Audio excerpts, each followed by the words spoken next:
All right, being 6 o'clock, I'm going to call the Coos Bay City Council meeting to order. Would you all rise and join me in the Pledge of Allegiance, please? I pledge allegiance to the flag of the United States of America and to the republic for which it stands, one nation, under God, indivisible, with liberty and justice for all. So Councilor Matthews is online virtually, and everyone else is present. So welcome, everyone. First item on the agenda is public comments. This will be the time to speak about something preferably that's not on the agenda. I know that some of you are here to speak about an item that we're having to enact an ordinance on a business license, and that's going to be, we'll take public comment, and it's a public hearing at that time. So if you come up and are going to speak about that, I'll ask you to withhold your comment and come back and speak at that time. We'll review some information before we take public comments. So that being the case, I'll go over, and I have 4 people that have signed in on the public comment list, but you're not limited to this. If there's someone else who wants to come up, they're more than welcome to. The first one's going to, is Marie Caldero about Mingus Park Trail. Yeah, you got 3 minutes, and I will raise my finger or let you know when you're done. Okay? Thank you. So I don't know if everyone heard, that's 3 minutes, and then our attorney, Nate McClintock, will be the timekeeper, and please speak into the mic also. And also the counselors and staff, make sure you turn on your mic if you remember when you're speaking. Okay, go ahead. Thank you. Okay, thank you. I'm here today to talk about the trails above Mingus Park. There are 3 trails. 2 are near the disc golf Right. thing up there on 13th, North 13th and Hemlock. The other one, the trail that those 2 trails are pretty well maintained.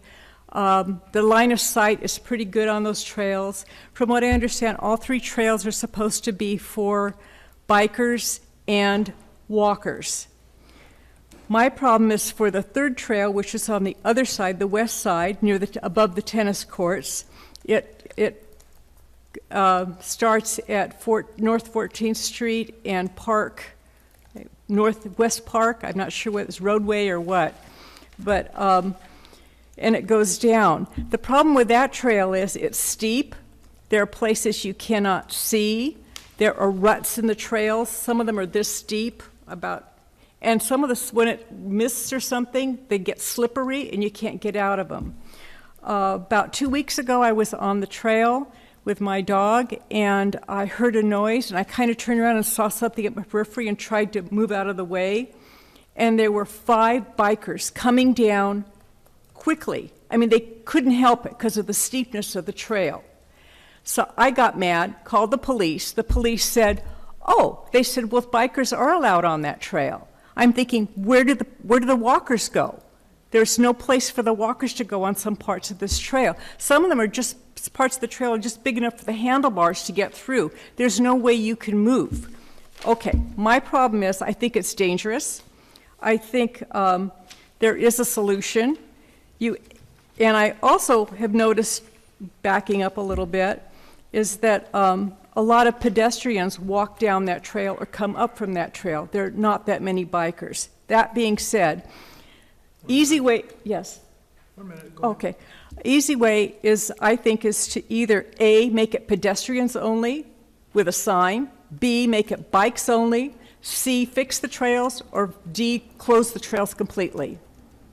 Thank you very much. Thank you. So I don't know, are we familiar with that trail, Jim? Is it something that we need to address, obviously, or look into, or do it? I believe it's something we need to look into. Okay, all right. Thank you. So we'll go ahead and they'll review it, and we'll see what they decide, or staff recommends to the council. And they don't even have to recommend it to council, but you can come back and let us know what the status is, or what you decide. All right? Next one is it Jay Bispo, Adams Lane? Okay.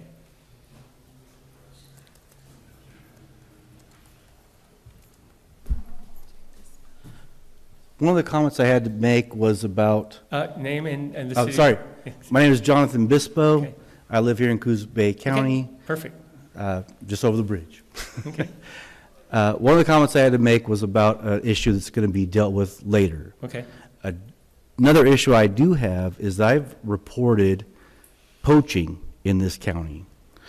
I reported to the sheriff's department, I reported it to the Fish and Game. I had pictures proving the poaching of a black bear happened and never got any response back. As an avid hunter, bow hunter, I don't like being out there in the middle of the night and hearing gunshots from the side of the road. It's dangerous and it's unacceptable. And being that I didn't get a call back, I didn't get any information, I tried my best. I even called the poaching hotline and got nothing. There's a, in the book, they put every year, there's a book. I called it and got nothing back. I don't want my points, I don't want my, I just want it taken care of. Thank you. Okay. John, I can tell you that, this is not within our, yeah, I understand, but that's not our district, so I will ask the chief if he has a suggestion for you, but ODF&W and the sheriff are definitely the appropriate ones. Right, I know, but, I mean, we don't, this council and this body doesn't oversee the sheriff's department or the ODF&W. It was right here, right, within BLM land. Okay, but it's up, okay. Chief? Yeah, that would be my suggestion. Normally, the game violations are handled through Oregon State Police, but, and/or the sheriff's office. They generally handle more of the Marine. They have Marine deputies, and they handle more of the stuff that happens out in the bays. If you're not getting a response, I would just really encourage you to maybe contact a supervisor and just let them know that you're not getting a response. It's been 3 years, I haven't gotten a response. Oh. I had photos of. Did you happen to go into their office and maybe talk with the lieutenant? No, Okay. but again, I called ODF, I called the sheriff, I called, and was willing to send pictures, willing to do everything responsible. Sure. And like I said, I go out there usually I'm there right now. Okay. Usually I'm going to the hills right now. My hip kept me out of there right now. Okay. But this time when you're on the bow hunter, bow season, normally I'm out there right now. And I hear gunshots every year in the middle of the night when nobody should be hunting. Period. Sure. And there's nobody. I would just recommend that you report that then. I would recommend that somebody do something to, if I can hear them, ODF is on, they're already out there. I've seen them, I've talked to them, I've seen the sheriff out there. Chief. So John, Sorry. best thing you can do is, I think, go to the supervisor and go into the office. But again, we can only give you advice. I understand the frustration, so. It is frustrating. It is. So, all right, thank you. Cricket? Can I ask Chief a question really quick? If there was poaching in the city limits, though, then the appropriate thing would be to call the Coos Bay Police Department. Is that correct? Absolutely. If it's within the city, call us. Even if we partner up with Oregon State Police, their game division, we will still be the jurisdictional agency, so definitely call us if it's happening within our city. Thank you, Chief. Okay, Cricket?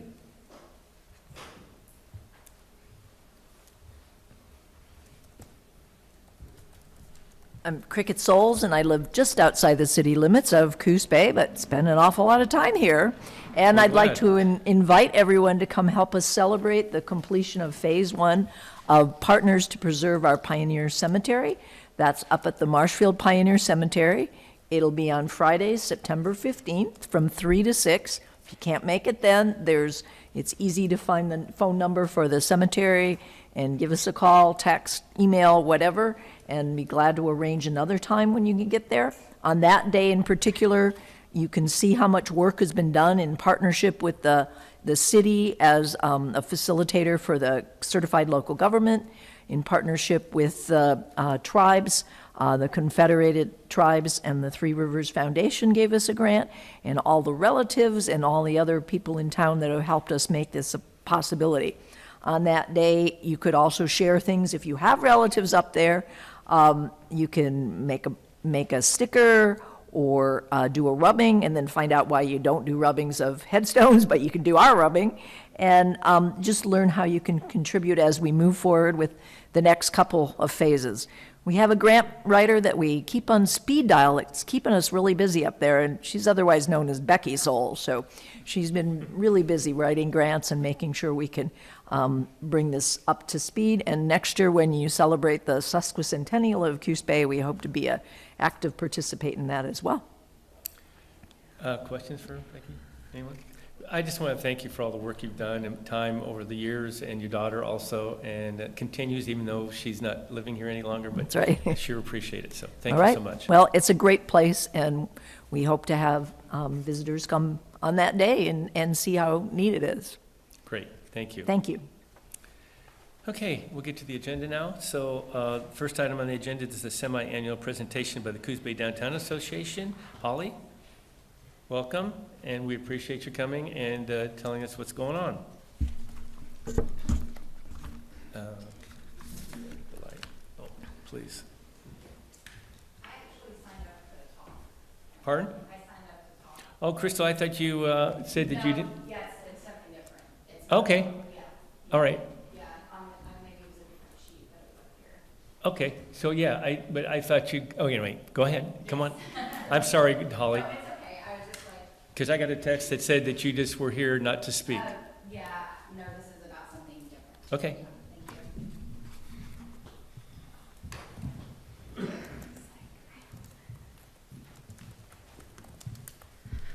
Hello, everybody. My name is Crystal Hopper Myers, and I live in North Bend, but I stay very active within our community. And when I say community, all of us in Coos County, helping lead our local veteran support. I'm here today. I wasn't originally planned to talk about this, but because I was here, it's something that is incredibly important. We need a community veterans center, and it is something that has been brought up several times in different areas on trying to create a veterans center. Our local AMVETS, we have VFW, American Legion, DAV, we have SOVO, which is Southwestern Oregon Veterans Outreach. All of our organizations do not have a place to actually meet. I take that back. We do meet in a couple of places, but is not their own facility. And we want to create a space that is family friendly, that's not at a bar, that is not around, because a lot of our veterans around here do struggle with whether it be some service-related mental health things and or substance abuse. We want a place that is available to be able to have events and things, but you know, if a bar or something like that was included, it needs to be something completely separate from when you're coming in to speak as a group. It is incredibly important, and I feel that this is something that should be provided not by our veteran groups and by our veterans. This should be provided by our community. The county does provide veteran services with our county VSO. The state has ODVA, but the cities has, I feel like, an opportunity to be able to help our veterans in our community, whether it be Coos Bay, North Bend, a joint thing. And we have several ideas of how things can happen. We just need the support. So if anybody has some sort of a space that maybe is not being used, we have several people that are willing to get to work to make it usable for a space to provide for veterans and our family. Thank you. Okay, thanks, Crystal.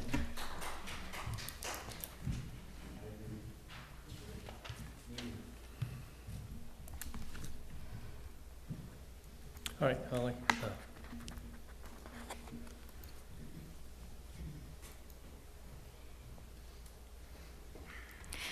Hi there, my name is Holly Boardman, and I'm the Executive Director of the Coos Bay Downtown Association, and I'm here to give our semi-annual report. I wanted to kind of like switch things up a little bit and not give you the same presentation with just updated pictures. So I got some inspiration on my recent vacation to visit my sister in Denver, Colorado. We went to the planetarium and the Natural History Museum, which were like totally space themed, and it was so fun, and it was nice to see the constellations and just kind of have a space theme. So I thought, oh, well, I'll just use that for my presentation. So I hope you think it's fun. The first thing I do want to point out is this is our awesome new logo. Since I started over 6 years ago, we've been trying to get a logo, and we finally came with this one, which is definitely more representative of our footprint, with these beautiful renderings of some of the buildings downtown. So really excited just to start off with our new logo. Tonight, I'd like to discuss what the CBDA does, how we do it, and I'd like to give you a little introduction into our board of directors. Through a healthy Main Street core, the CBDA will help keep profits in town, support other local businesses and services, support local families with family-owned businesses, support local community projects, and provide an extremely stable economic foundation. Rehabilitation of older buildings supports local jobs, and a historic commercial district like downtown in our footprint in Coos Bay is also a major tourist attraction. What the CBDA does. The CBDA focuses on the revitalization of our footprint, which includes the downtown 5x5, Front Street, and Coos Bay Village. We strengthen local business and encourage new business and connect the community through partnerships.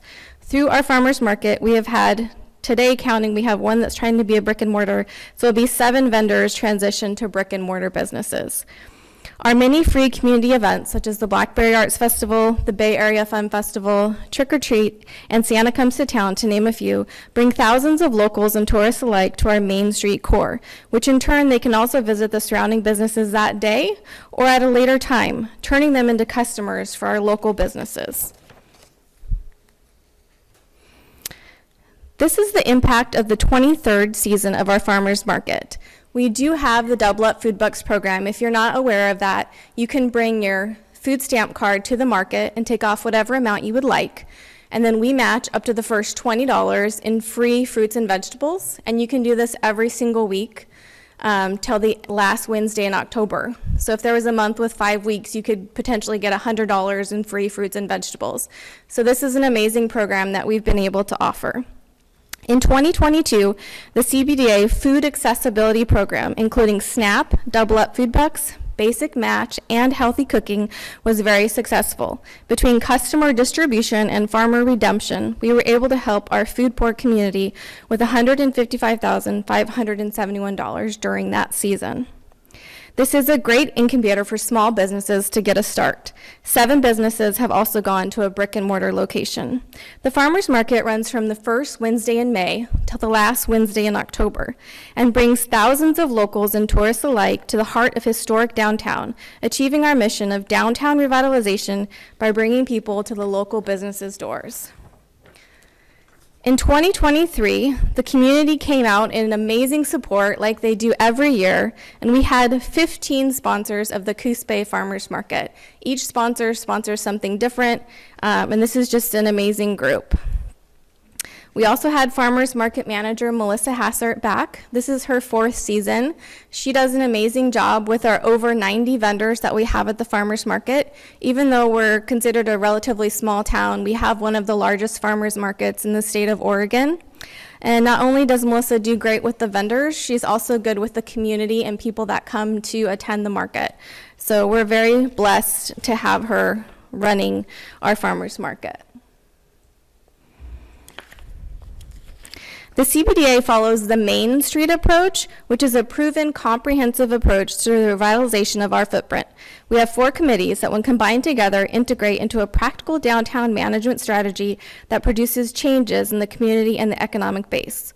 The 4 committees are organization, design, economic vitality, and promotions. Through the Main Street, we have a report card to look at how our organization is doing and make sure that we meet the criteria of Main Street. There are a lot of things that we do well and are proud of, like taking advantage of grant opportunities, networking with other Main Streets across Oregon, and are strong with funding that is diversified. We don't rely on just one source of funding. We have our membership, the festivals, the farmers market, and the city, to name a few. The report card also points out some of our shortcomings and gives us a blueprint on how to correct them. We feel that the CBDA benefits greatly by being a part of the Main Street program and will continue to follow the 4-point approach to take advantage of all that is available. The organization committee runs in the background to keep the CBDA going. We recently completed the design and implementation of our new logo, which I showed you, and we also completed our new website as well. The organization committee also plans and runs the annual membership meeting and also does the membership program along with our annual budget.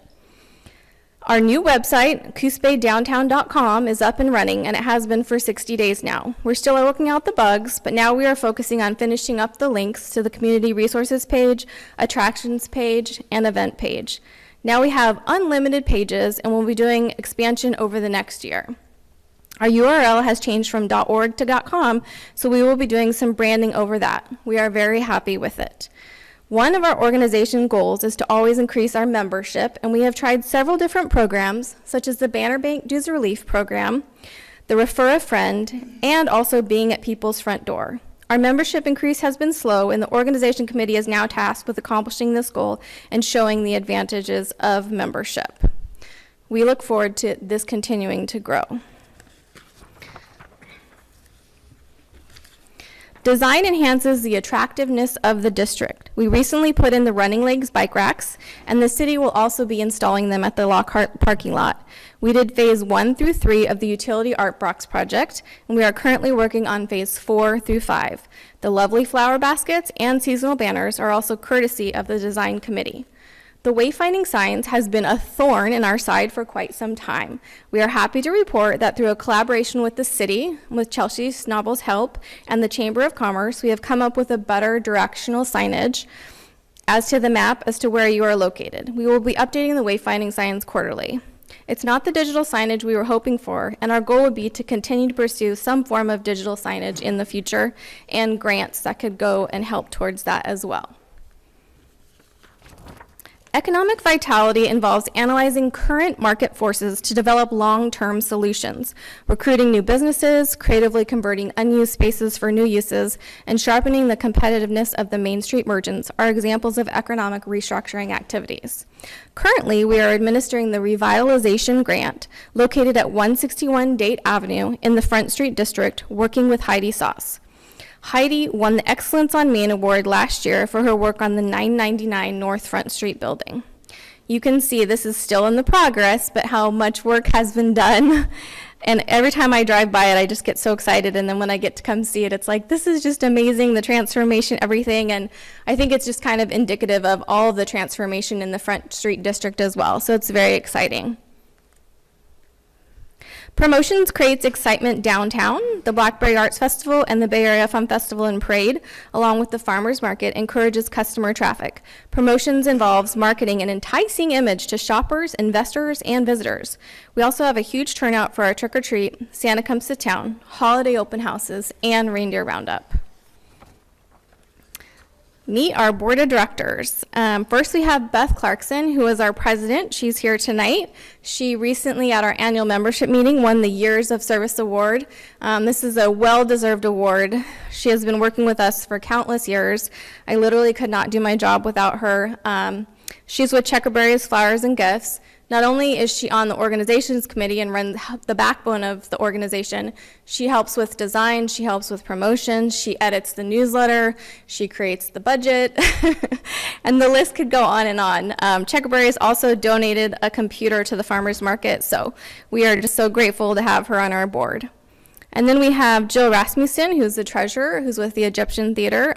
Jill just took on the It's All Very Good recipe contest for the Blackberry Arts Festival, and that went off really well, and we were so excited about that. And then we have Madge Osborne, who's our secretary with Pacific Pregnancy Clinic. Madge is super fun to have around. She's on the organization committee, and she's really great. Anytime we have a document, she reads it and edits it, and she's just very involved, and we really appreciate her. And then we have Julie Graham with Bicoastal Media.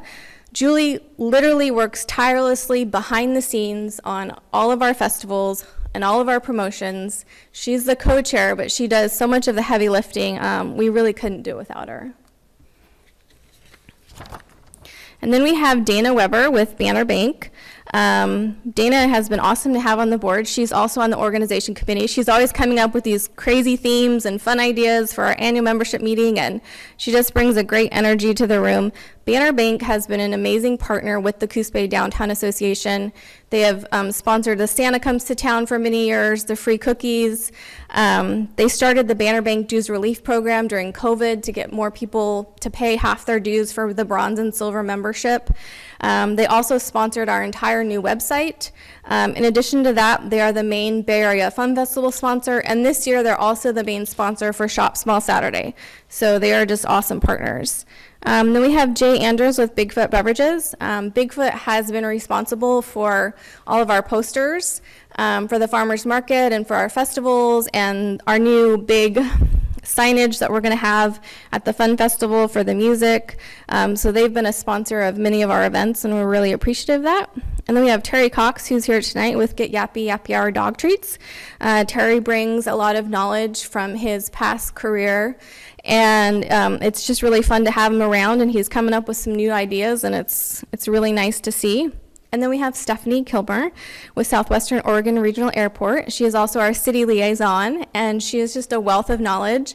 At any of our board meetings that she attends, she always knows exactly where we're at and what procedure to follow and what we should do, and it's so nice to have that. So we're very grateful for that. So a picture says 1,000 words. These are some of the beautiful utility art box projects that we had done. These are our beautiful flower baskets at the farmers market.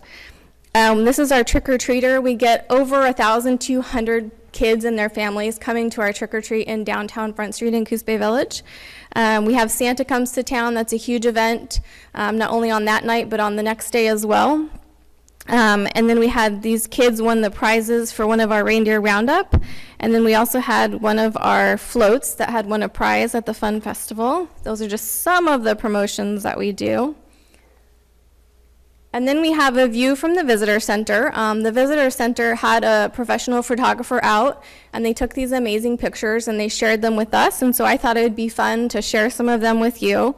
This is kind of a cool aerial shot of the Blackberry Arts Festival. There was a crowd on the ground and then the aerial shot, and of course the famous blackberry pie made by the PEO ladies where all the money goes to scholarships. The start of the Prefontaine and the Cruise of Coos. So the City of Coos Bay works tirelessly in the background on many of the projects and events that we work on, from the farmers market electricity, keeping the streets cleaned, picking up garbage, helping with barricades and street closures for the festivals, watering the flower baskets, and much more. We couldn't do it without you. Thank you. Thanks, Holly. Questions for Holly? Anyone? Yes, I do. So I see in the packet that this agreement with the city and the Downtown Association started on July 1 of 2021 and ends June 30th of 2024, right? However, within the agreement, as I have mentioned before, there are about 15 points that are just not currently happening. And so as we look towards June 30th of 2024, I would like to request that we reassess the scope of work and make sure that it's achievable, because what I don't like happening is that every time you come, we talk about the list of things that aren't happening, and I'm not sure if that's a capacity issue or a skill issue or a motivation issue, but Well, I think Joe and I had talked and had discussed that we needed to come together with some more realistic things that we can accomplish. I know many of the things on that list, because I looked it over today and I have looked it in the past, have been accomplished. But I do think if we have a committee, we can come together and talk about that contract before we have it come up, that we can have something that's reasonable. I know, for example, the membership, to go, when I started, it was about 55, and now we're at 86. So there has been an increase in membership, but to get it up to 150, that's going to take, like we talked about in the presentation, that's going to take an overall effort of a goal with the organization committee as a whole, and maybe even as our board, to achieve something like that. So I think it is important, like Joe and I had talked about in the past, to have something where we come together and have a meeting of the minds, and come together where we can actually come to some solutions, and make sure that both sides of that agreement come together and it's productive. So I totally agree with you, and I think some of those things, like the membership numbers, is something we can adjust. Some of the things that I think are non-negotiable that are not happening right now, for example, 3.15, determine available space, building inventory of rental and for sale property within the district. Partnering with SCDC, for example, is something that's listed. The links on the website, I know that we waited quite a while for the website to be up and running. We just got it up, and we're just working out the kinks, and we're adding stuff to it. So we actually just had our first meeting last week with how to actually get into the back end of it and how to add links and stuff. And Beth and I were just talking today about adding all of the links that are in the contract. So that is something that is in the works, but it was a lengthy process, and we were trying to move it forward the whole time. So we have to, our job is to keep you accountable to the contract, right? And so we need to have a contract that's reasonable, but we also have to have milestones that we reach, or there's consequences, is really what I'm saying. Yep. The other thing that I'd really, really like some additional focus on is 3.5.3, develop the association website with attractions section that connects with the Coos Art Museum, Coos History Museum, Egyptian Theater, Mingus Park, Marshfield Sun Museum, Downtown Boardwalk, Marshfield Pioneer Cemetery. I actually touched base with a couple of these executive directors, and they have not heard from you.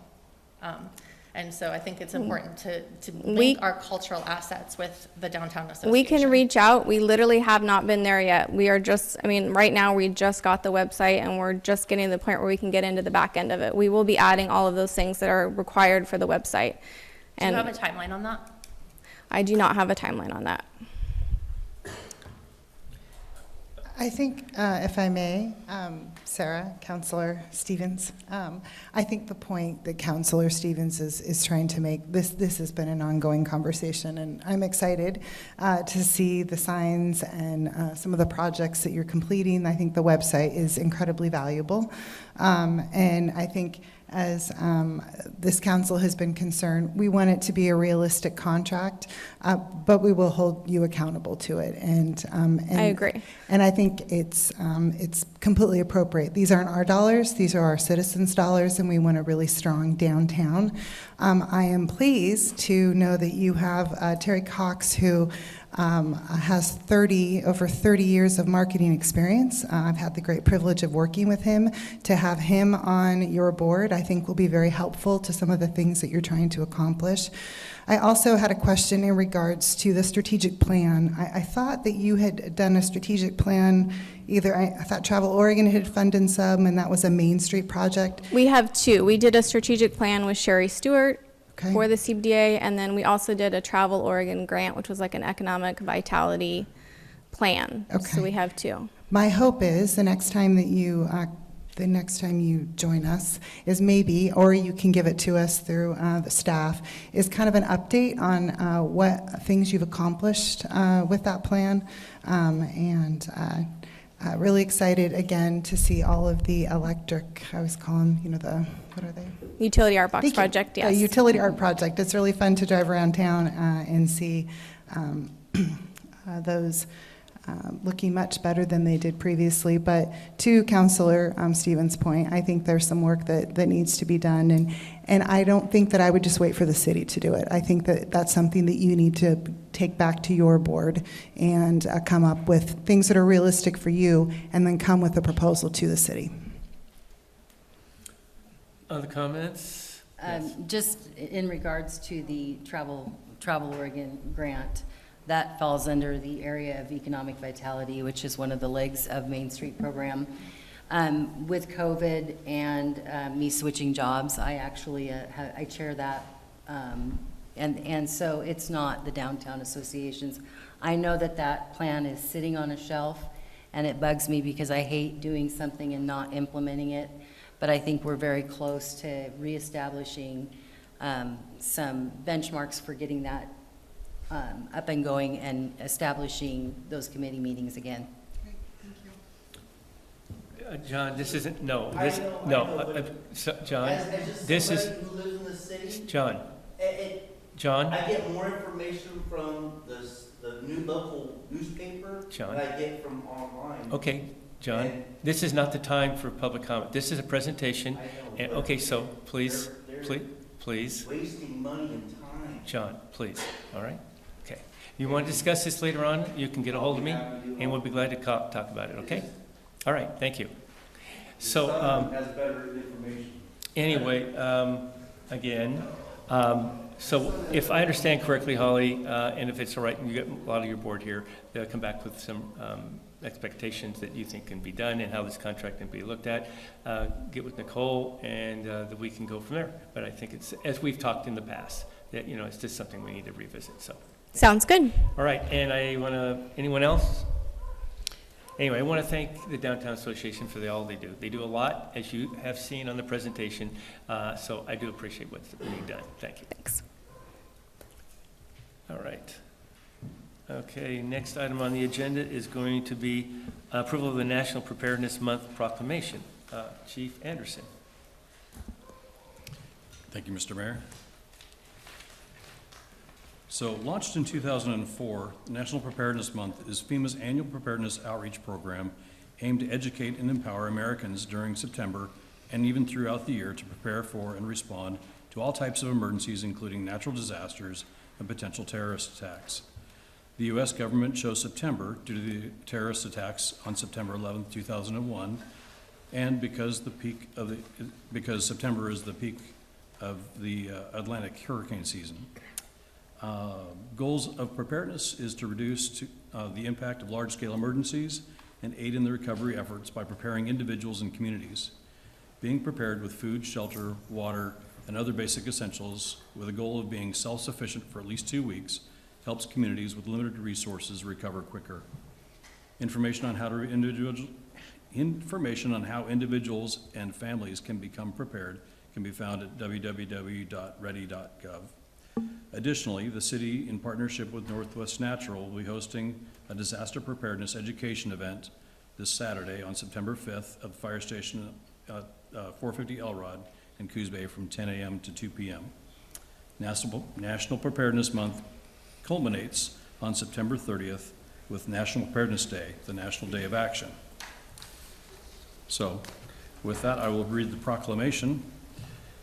Whereas each September is recognized as National Preparedness Month, and whereas Oregonians have witnessed and experienced natural disasters in our own community, and whereas every community member can take active steps to protect their families and neighbors from natural and man-made disasters, and whereas every family and business in Coos Bay is encouraged to take active steps to be financially secure after a disaster, and whereas every community member is encouraged to make sure they are properly insured against fire, flood, earthquakes, and storms, and whereas every community member is encouraged to create a home inventory to include as a part of their disaster preparedness kit.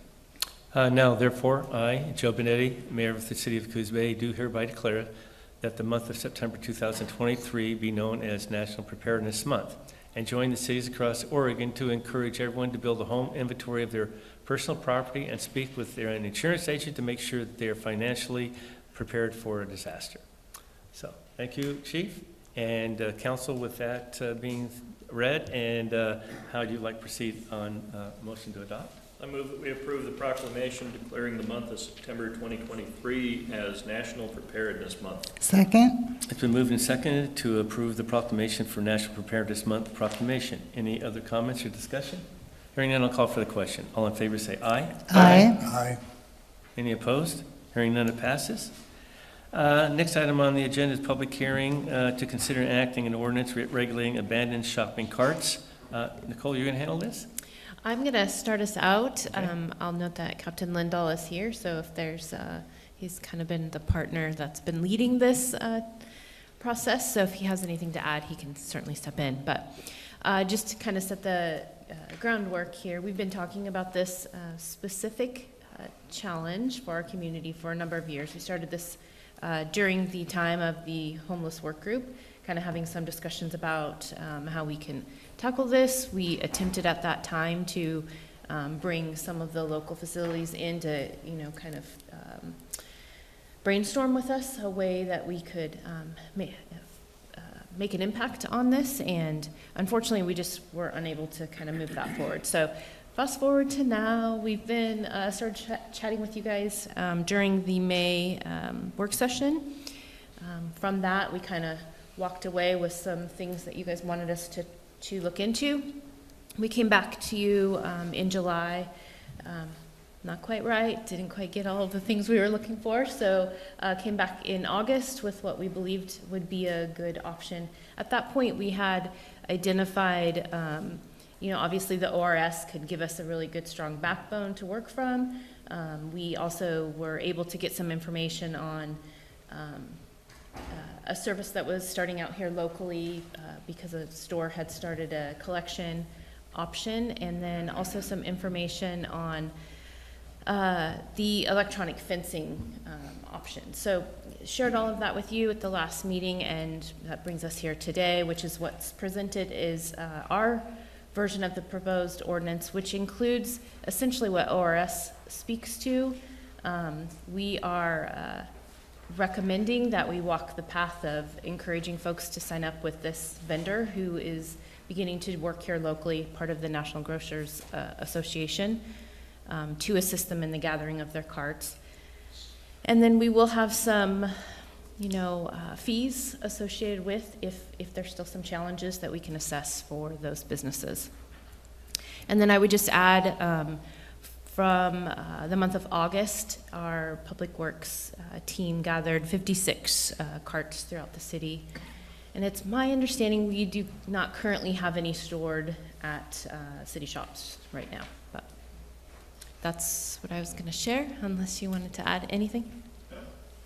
All right. So this ordinance is going to have the stores use someone to pick up their carts. That's what needs to happen or not? So they have the opportunity to do that themselves, or they could use a service. Essentially what they need to do is mark their carts, have a way for people to contact them if they find their cart out in the community, and get that back. Now it is their option, should they wish, they could contract with a company. And we have awareness that there are, I believe, 3, I don't know if that's changed since, but there are 3 facilities that are already going to be using this company. So there's something in place for them, they can do it themselves, or they can contract with a local vendor to do this, and there's certain criteria that they have to do to make sure that the carts are retrieved in a timely manner, right? Yes. And is there a time frame on the carts being retrieved? Because I know the vendor said 72 hours, but I didn't know if there was anything in the ordinance itself. It is in the ordinance, 72 It is? hours. Okay. Yeah. All right, so this is the first step, and we hope it works. But also, if I understand correctly, if they decide to they have an option, putting up the electric fence that they Absolutely. prefer with a locking mechanism instead of going this route. Yes. Okay. All right. Nicole, thank you for your work. I know you found that association that provides that service, so thank you to you and staff for your work on that. I just wanted to clarify, is the cost for the business the $35 per cart, or is that the cost of the city?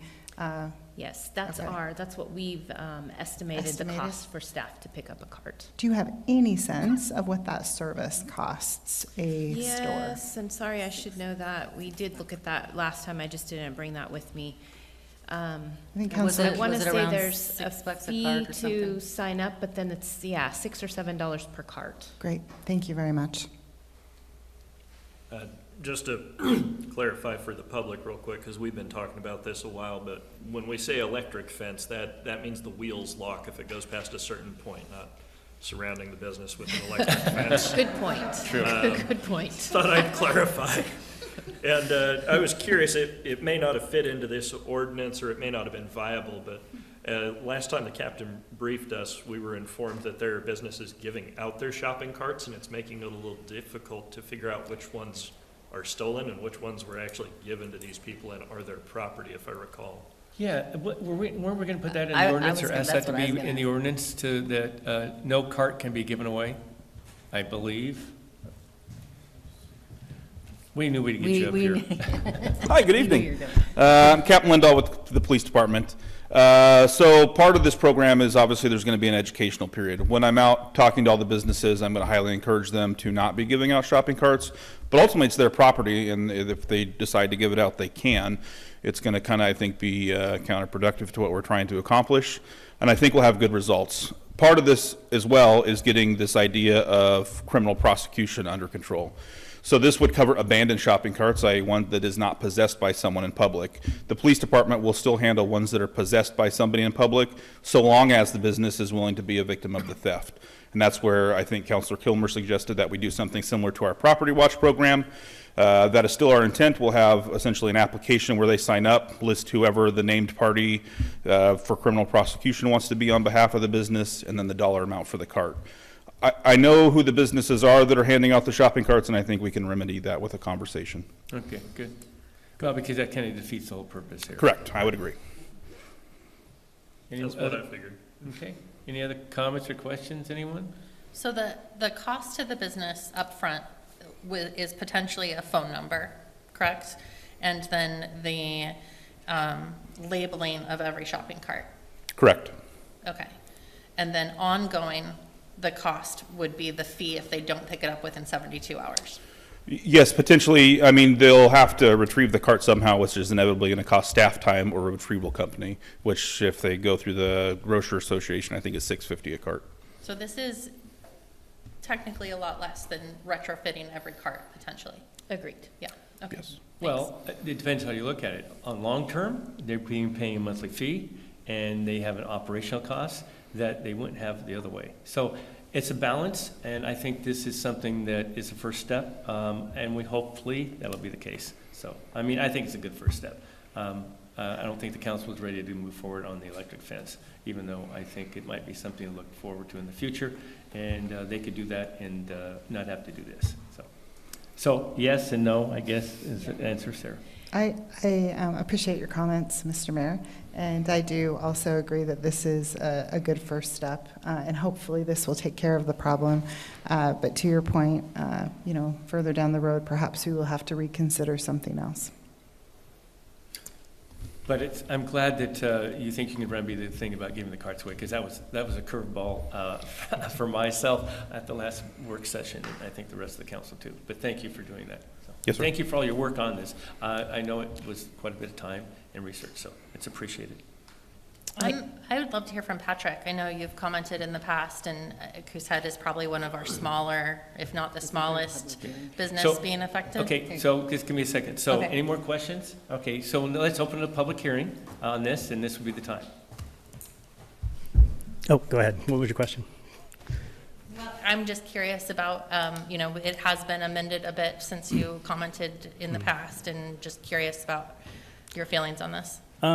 I feel a bit more comfortable with the situation with this. I didn't get a chance to look at it because the link is broken on the agenda on the website, so I didn't get a full understanding of what entails it. But I do feel like, I mean, this, if it's an optional thing to be able to get these fees or sign up for this service, that'd be great. Because like I said, we don't have a problem with our carts disappearing, but I know these mega stores do. So sure. I think focusing on where the problem is really what's key here. So I appreciate that you can kind of let us give a little bit of breathing room and not enforce us to spend more money on it. So, yeah, thanks. Okay. And the link is back up and working because I'm actually working off the city's website right now. So okay, that just happened in the last few hours. So, I think something that's important and it's been brought up in the past, Patrick, is these are, when we draft these and enact them, doesn't mean it's set in stone forever. I mean, as our city manager has said, it's a living document that can be changed if necessary, or if we find something that needs to be changed because it's not doing what we intended it to do, or there's a problem with it. So anyway, Okay, so fantastic. if it starts and there is an issue, feel free to come back. Okay, thank you very much, appreciate bet. that. Anyone else would like to come up and make a comment on this item? I just want to mention that I had an experience when I was up in Vancouver, Canada, visiting friends. I saw 0 shopping carts on the roadways. What they have up there, I guess it's like an infrared fence, and I went to Safeway and filled a cart. My car was parked across the street. I walked the cart to the curb. I wanted to walk it up to the car. Couldn't do it. It had brakes on it. Stopped me in its tracks. And I would suggest that maybe you implement something like that. Then you won't see them around. You won't have to worry about going and picking them up. Good suggestion. We hopefully that this will work and take care of the problem, and maybe we won't need to do that, but one step at a time. So thank you. I think the installation of that was around 20,000. It kind of depends on the number of carts that they Right. have, but yeah. Well, that's what we were calling the electric fence option. So Correct. That is in there Right. as an option. Any other comments on this topic? Public comments? Okay, I'll close the public hearing. And council, how would you like to proceed? I move that we enact the ordinance as described that would regulate abandoned shopping carts within the city of Coos Bay. Second. It's been moved and seconded to enact an ordinance regulating abandoned shopping carts. Is there any other comments or discussion on this? Hearing none, I'll call for the question. All in favor say aye. Aye. Aye. Any opposed? Oh, we'll need to do. Oh, roll call. Yeah, Oh, that's right. sorry. Thank you. I'll do the roll. I An tried. ordinance establishing requirements for shopping cart providers and amending the Coos Bay Municipal Code by adding Chapter 8.60. Counselor Cribben. Aye. Counselor DeNovo. Aye. Counselor Farmer. Aye. Counselor Kilmer. Aye. Counselor Matthews. Aye. Counselor Stevens. Aye. And Mayor Benetti. Aye. Ordinance number 567 has been duly enacted. Thank you. Okay, next item on the agenda is consideration to award the 2023 streets project for East Side Streets. Greg?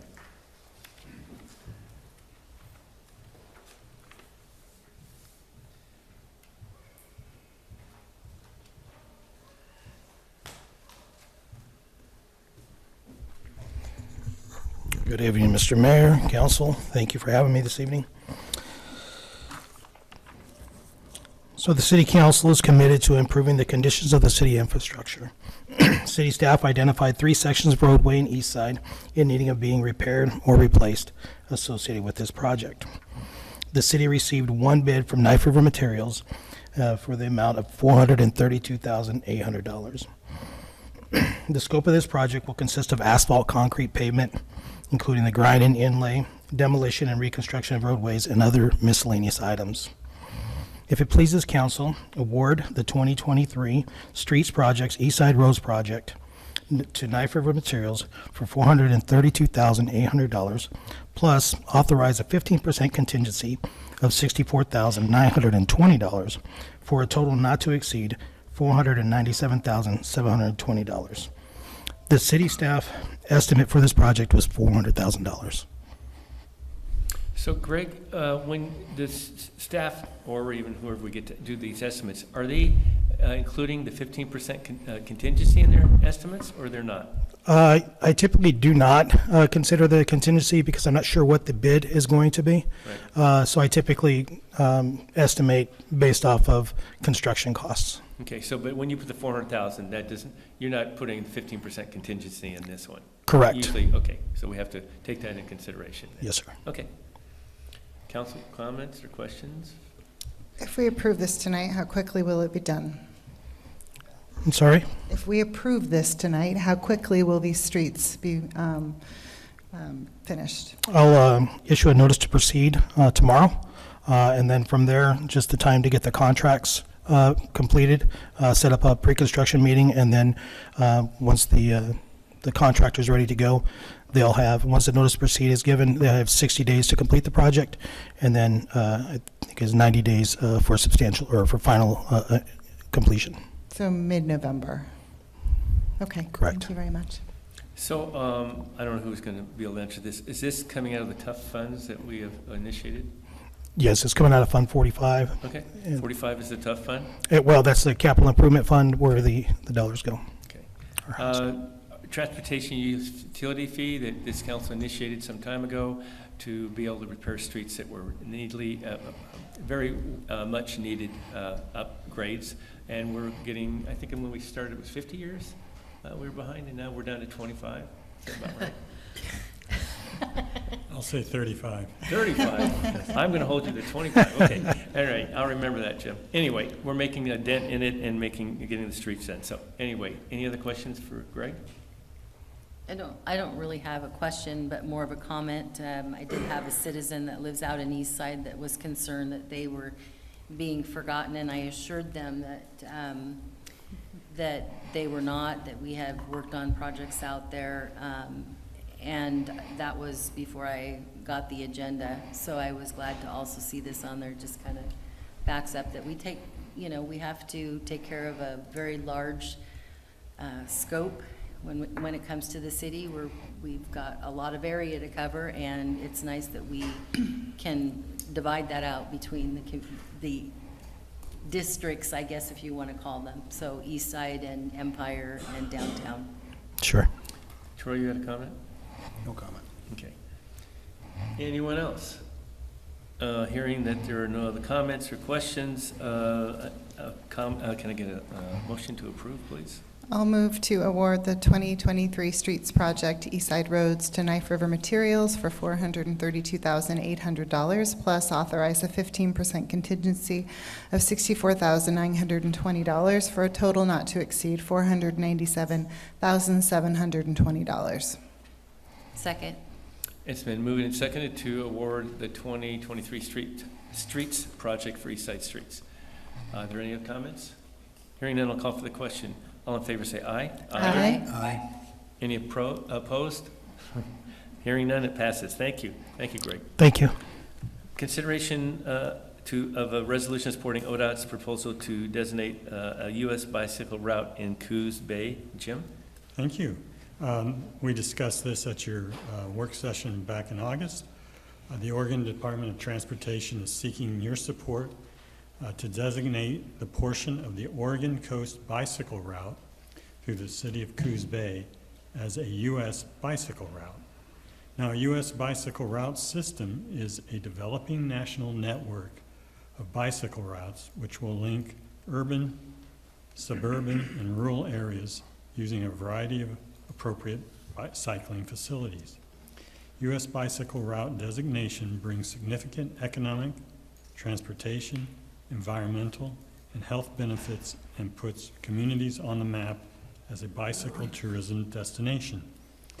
Designating a U.S. bicycle route creates interstate connections and possibilities for cross-country bicycle travel, bringing out-of-state tourism spending and generating interest in a region. ODOT reached out to inform the city that ODOT is pursuing a U.S. bicycle route designation for the Oregon Coast bicycle route. For most of the cities and counties along the Oregon Coast bicycle route, nothing will change along the route aside from ODOT installing and maintaining additional U.S. bicycle route wayfinding signage along the route.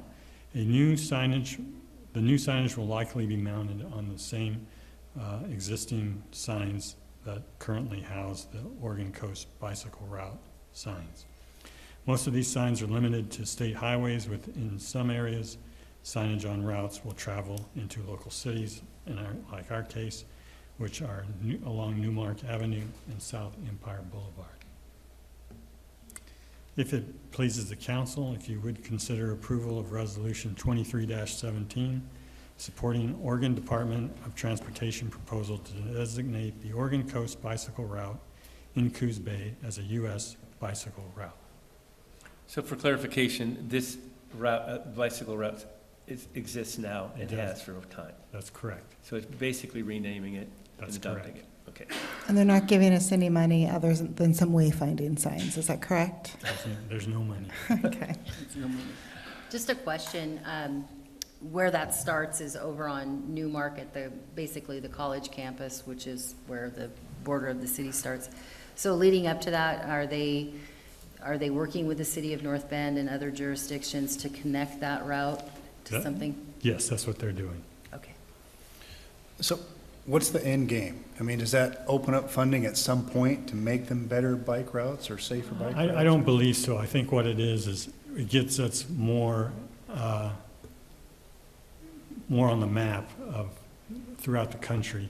Somebody that's looking at the U.S. bike routes will see that there's an opportunity to ride along the Oregon coast, which right now I assume you'd have to look specifically at Oregon to find the Oregon coast route. So it doesn't necessarily mean they're good bike routes or even safe bike routes, just designated bike routes. I did, however, read the Oregon Coast Bike Route Plan that was posted on the Oregon.gov website, and it does say that they are looking at improving safety as part of this plan. Oh, as part of this plan? Okay. Because I know part of their plan, the Oregon Coast Bike Route, they have they've just updated their plan, and they're looking at safety improvements along that route, just as you said. The other thing I found really interesting is that it says there's $56.3 million in tourism spending through bicycling on the coast. So it's pretty significant. Yes. And nationwide, I think it's $83 billion for the nation. All right. Troy? I suppose it's a comment. If I have a concern and you tell me that's a bike route, it's a little misleading if it's not a good bike ride. I'm an avid bike rider. I will not ride on 101 because there's no shoulder or place to ride. So if we're advertising that's a bicycle route. Councilor Cribbins, I'm thrilled to know that you're an avid bike rider, and I'm thrilled that. I'm waiting for the bad part of this. Yeah, I'm just about to do it, right? Thank God you're not out Put there. something good on the backside, I'm too. going to try out there communicating that the Oregon coast and Highway 101 is a well-traveled bicycle route. And from your business perspective, I'm sure those economic dollars that we were talking about coming in this community resonate with you. But also, to your point, I think we should advocate to make sure that they're safer routes. And I think people's perspective about what's beautiful is different. So do not start bashing 101's bicycle paths. No bashing intended. I love the bicycle. Again, I'm an avid bicyclist. I do like the recommendations. Cycle Oregon has a great program. There's all kinds of, but if I'm traveling someplace and I look and it says there's a fantastic bike route there, and I get there and I've got 1.5 feet shoulder and that's it, then I'm going to go, that's not really a bike route. That's a road that I'm riding my bike on, but it's not a bike route. I think what I will tell you with my Travel Oregon hat on, there are grant dollars and that are available, and I would imagine if we get this certification or... and I do realize there is an effort, ongoing effort, to try to improve the bike routes along 101 and in these other places. I suppose my underlying question was, is this part of that? But it does not appear directly, maybe indirectly. It says, fourth points, identify needs to support bicycle travel, connectivity, and safety. Evaluate the routes with the most critical needs and where it leaves US 101. Define projects and support program investments. And then lastly, important for us, determine how we and local governments make investments in the route to make them safer. So I think that I would assume that this would be a step in partnering with the state to improve safety. As I agree with you, I would also not ride a bike on 101. Although 101 is a great stretch. And I passed probably 25 of them between here and Lakeside coming towards Coos Bay, North Bend this weekend. And I would say, a portion of our designation that we have to be very concerned with in this particular agenda item already has a very nice bike route. Newmark is, of course, questionable. I was going to support it anyway. I would just trying to see if there was an end game. Well, I think it's just a reminder that as a city, we need to make sure that we're investing in those paths as well. Well, I would imagine the Title II is going to allow ODOT to go for more funding from the federal DOT, in which case we need to stay on top of them, because if they want us to do something so they can get more money, they need to give us some of the money, which they're not very good at. Good discussion. Carmen. Carmen, did you have a comment? I'd just echo that what Councilor Cribbins mentioned, that it is quite dangerous at the moment, but I am glad that we are joining the designation as a national bike route, which will give us recognition for hopeful improvements in the future. And you know, the connectivity between Newmark or Ocean Boulevard to, you know, Empire to 101, I think we're working on, you know, focusing on safer bike routes, and I am proud of what the city's doing. Unfortunately, 101 is, you know, not really in our jurisdiction in terms of road improvements, but I think this designation really does help, so I'm all for it. Okay. So with the comments that we have and the agenda item, are we going to adopt this? I move to approve Resolution 2317, supporting Oregon Department of Transportation's proposal to designate the Oregon Coast Bicycle Route in Coos Bay as a U.S. bicycle route. I will second that. It's been moved and seconded to approve the Resolution 23-17, supporting ODOT's proposal for the bicycle route. Any other commentary? Hearing none, I'll call for the question. All in favor say aye. Aye. Aye. Any opposed? Hearing none, it passes. Next item is consideration of transportation and growth management quick response grant application approval. Nicole? Yes, that's me. The Transportation Growth Management, or well, I'm just going to say TGM from now on because it's a lot of words, Quick Response Program is geared towards helping to bridge the gap between long-range planning, which is like feasibility studies, site plans, etc., and actual development. The city, as we've talked about in the past, had a housing needs analysis completed in 2020. We had an update done in 2022. Both of them, which we already knew, told us we're short on houses. So when we look at opportunities, this TGM grant opportunity is a place we can go to that potentially can connect what we might identify as a space to build homes on with a plan, what that might look like. So staff had done a little bit of work identifying vacant parcels throughout the city. And we had one parcel came up that was of specific interest. From that, that parcel is located adjacent to the hospital, the current location of the hospital. And it was determined that's a piece of land that the hospital owns. So we reached out to Brian Moore from the hospital, the CEO and president, to see you know, if we could meet and talk about if that was an opportunity and then if it fit within this granting option. We did that, the mayor and Roger at the time and I, and then also we had a developer just come to bring that leg of the conversation together for us and met there at the hospital. There was definitely interest to talk about opportunities to partner in the future. So we have reached out to, it's a dual grant through ODOT and DLCD, kind of pitched the idea to them, and they are supportive of that. It is a quick turnaround time to get some funding for this, and so there's some pieces that we're trying to put in place. The one caveat I would say, this isn't our property, and though we think it's a nice fit, the hospital board has yet to be presented with this opportunity and be able to discuss and decide if that's where they want to move with this. It is my understanding that they did complete a master plan recently. It has not been presented yet. So what we're doing, or we're asking you to do, is get us staged should they decide that this makes good sense for for them and their future needs, we're ready to submit an application. So this resolution will cover the city's part of that application for the grant.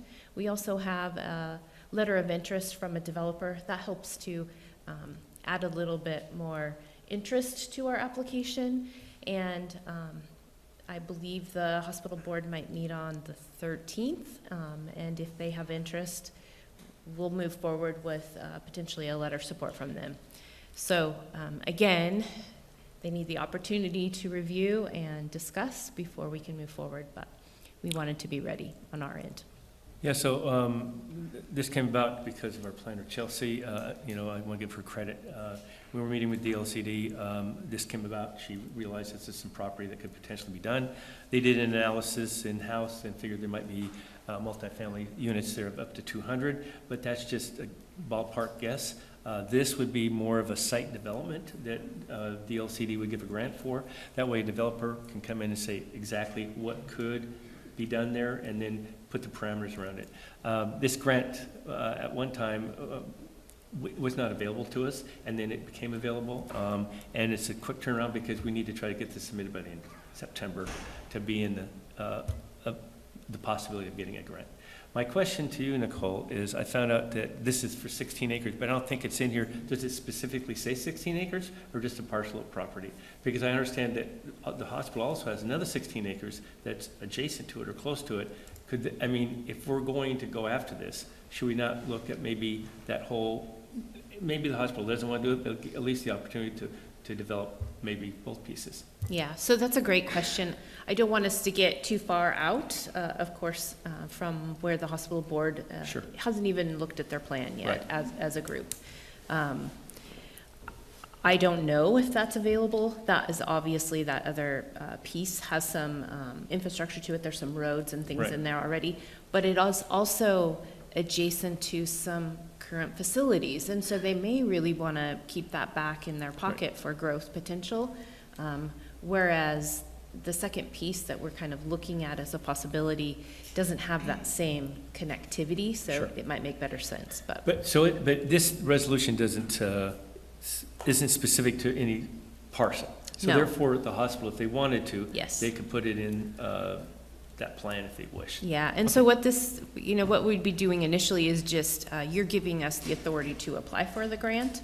If we were to be successful, we'll then bring everybody to the table and we'll talk about Sure. what does this look like when we develop a site plan, and is there, a portion of one piece of property and the other piece, and there'll have to be some bigger discussions. Okay, questions?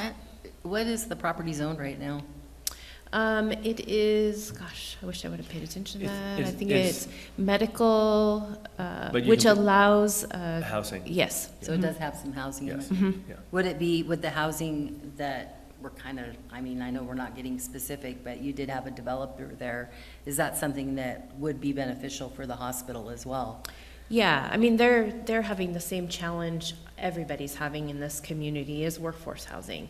And so when they think about that spectrum, they've got surgeons and they've got nurses and then they've got, their environmental techs that are, so kind of creating that spectrum of housing is what their interest would be if they were going to move forward. And I think the hospital can have some criteria set up on this, how they would like to have it done. And when the design comes out, then we could format it around the design. Maybe they want some permanent workforce housing as an interim to helping them get relocated when they come here. There's all kinds of options and availability. But it's mainly to do a site development to say what can be built there and how many can be built, so. Yeah. And right now, they're looking at multi-unit. Well, it would be advantageous for the developer to do that, and I imagine the hospital, because then there's also the tax ramification, the developer. It depends what the hospital does. Whether they want to keep the property, do they want to keep the housing, do they want to sell it? There's all kinds of things. And there's a lot, we're kind of cart before the horse a little bit. Yes. Because there is a lot of opportunities here with this, Right. but we need to know, if there is interest to move forward first, so. Sure. I don't really think it's cart before the horse. I think it's actually being very proactive. So I thank Chelsea and thank the staff for their work on this. And I can't imagine why the hospital board wouldn't agree to participate in this. I I suppose I can speak to, as the chair of the hospital board and on the committee that was involved in the site plan, this discussion is within the direction we want to go. I mean, I can't speak for the whole board, but this would be in line with where we're moving. We had discussed this several years ago. Unfortunately, there was a pandemic, and it sort of changed our focus of direction into keeping the hospital viable and not so much in how we were going to grow and provide better health care for the community. We are turning a corner. We're not out of the water yet. We have turned the corner to where we're starting to put some bandwidth to what does the future of the hospital and healthcare in our community look like. Well, and from the city's perspective, multi-unit housing was a very big need in this community, so it would be a win-win, it sounds like. I'd say no matter what the hospital puts there, even if it's housing for doctors and nurses, it's all going to help address homelessness and housing in our area, because one of the problems we see in the social services sector is without the housing for the doctors, we can do whatever we can with the clients, but there's no one to stabilize them. There's no one to take care of their medical needs, and there's usually substantial medical needs. So even if that whole property just made sure we had adequate medical staff in our region, it would be part of the key to addressing that issue. Very good. Good discussion. I think this can be a great project, and hopefully it can come about. So at least one step forward on it. The last thing that I would just add is we've put wording in our resolution that acknowledges that we are awaiting a decision by the hospital board. Right. So just for clarity, Tuesday, Yes. the 12th. Okay, It will be good. presented Tuesday at the work session, Okay. the 12th. Good. All right. So council, how would you like to move on this? I move we adopt Resolution 23-18, authorizing staff to apply for a Transportation and Growth Management Quick Response Grant to support the development of a site plan for potential workforce housing opportunity through a public-private partnership. Second.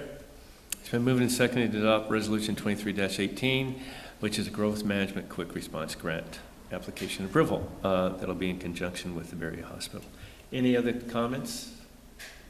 Hearing none, I'll call for the question. All in favor, say aye. Aye. Aye.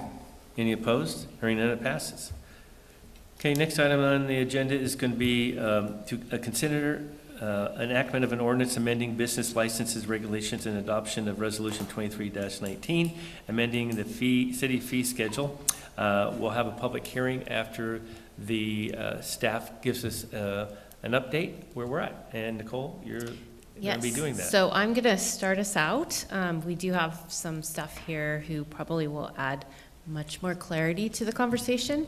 But I basically wanted to kind of put us back with the base of where we're meeting here today. So we have had several meetings, again, similar to the last ordinance. We've talked with you several times about some opportunities to look at the structure of our business license, both in identification of the types of businesses needs some modification, and then also the fee structure associated with that.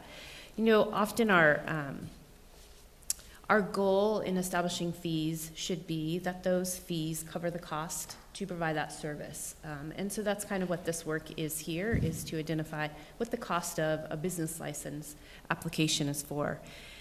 And just in case there's I guess a misunderstanding, or maybe not an understanding of what we do or why we might have a business license,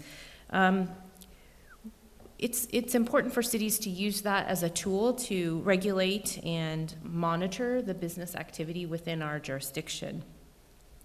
It also helps us to identify the essential services and the infrastructure needs that we would need to have in our city for businesses. And it also helps us ensure that businesses are adhering to our regulations and our zoning laws, health and safety kinds of things like that.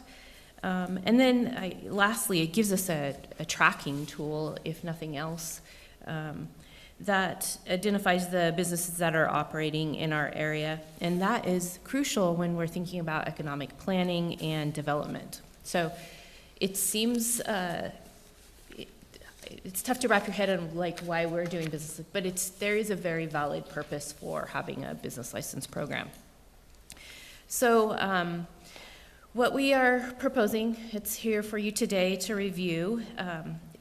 First and foremost is a update of our business license code section, very specifically in the definitions area.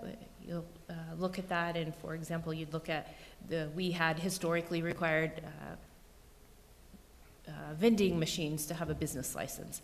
I don't know when that started. I don't know what the purpose was for, but we are certainly not doing that today. So things like that. There's no value to how we see business operating in the city currently. And then as a part of that, we are proposing a fee schedule update.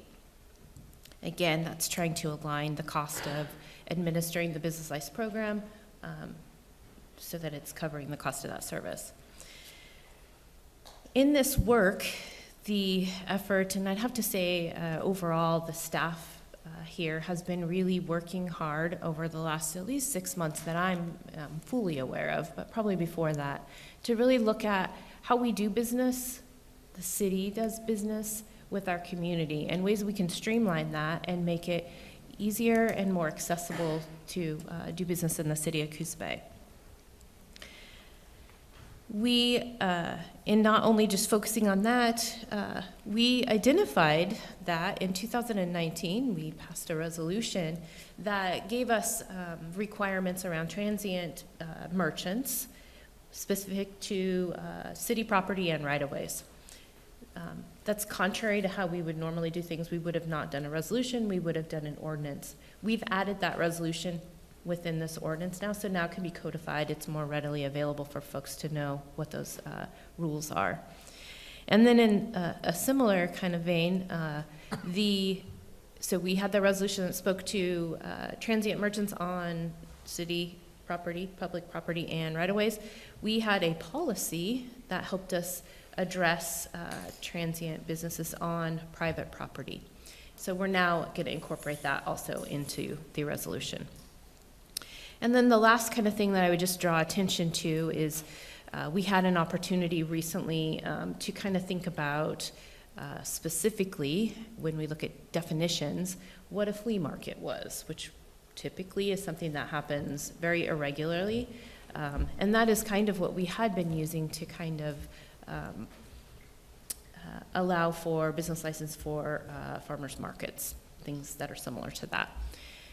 So in doing so, kind of opened up that, what's the best way to kind of handle that? The current code, it's pretty spendy if you want to do a regular weekly farmer's market. And so we said, is that reasonable? We probably can think about that a little bit differently. So that is within this. It wasn't necessarily an intention to begin with, but it now is becoming very important because we do recognize there's potentially another opportunity for a farmer's market here. So it's important we look at that, and it was in this process. So you've got a big body of work to kind of look at, and I can appreciate that it is a rather large body of work, and there may be lots of questions. I'm hopeful staff can add some clarity, either Chief Anderson or our Fire Marshal, Amy Linder, so I can offer them to step up and add anything that they might have. Hopefully we'll be able to address any concerns and questions.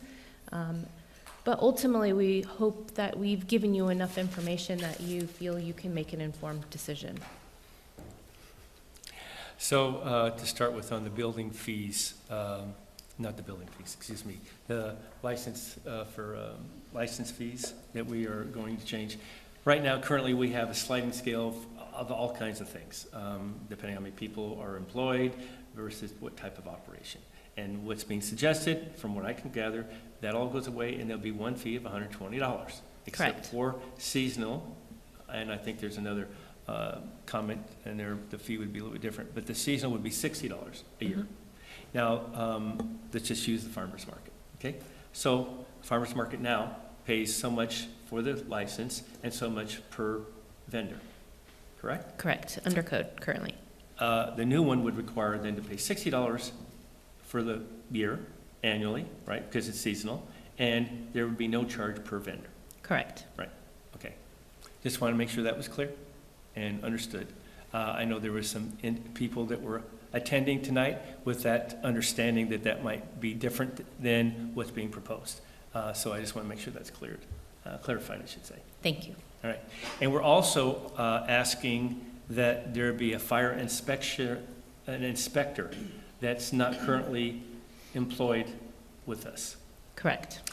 And my understanding with you in discussion, that if we initiate these new fees of $120 per business, that it's going to take us a year to 2 years, depending on what we collect, to have this position be funded. Agreed. I Okay. think 2 years might be We on the put- high end, but Right, yes. But a year to Yes. 2 years is what was Yeah. discussed, and so Yeah. that's that range. Yep. Okay, that's my comments, and I guess it's, my only concern was that on the fire inspection side, I personally don't have any problem with the fees. I think the fees are in line.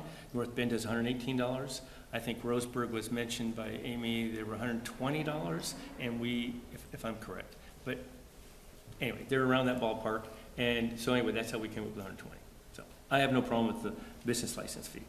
But I think that the, how we do the fire inspection is something that I think is up for discussion with me, but anyway, I think the rest of the council can chime in. I also have no problem with the fees. I did want to ask the chief, here's my pointy-headed question to you. My concern is, if we want to enact this and we charge $120, then as I understand it, the firefighters are no longer going to go into those buildings. And I believe there's real value, having spent time with firefighters, of knowing our buildings and understanding our buildings. So God forbid, when there is a fire, they have a better sense of what they're walking into. Absolutely, there is a value in that.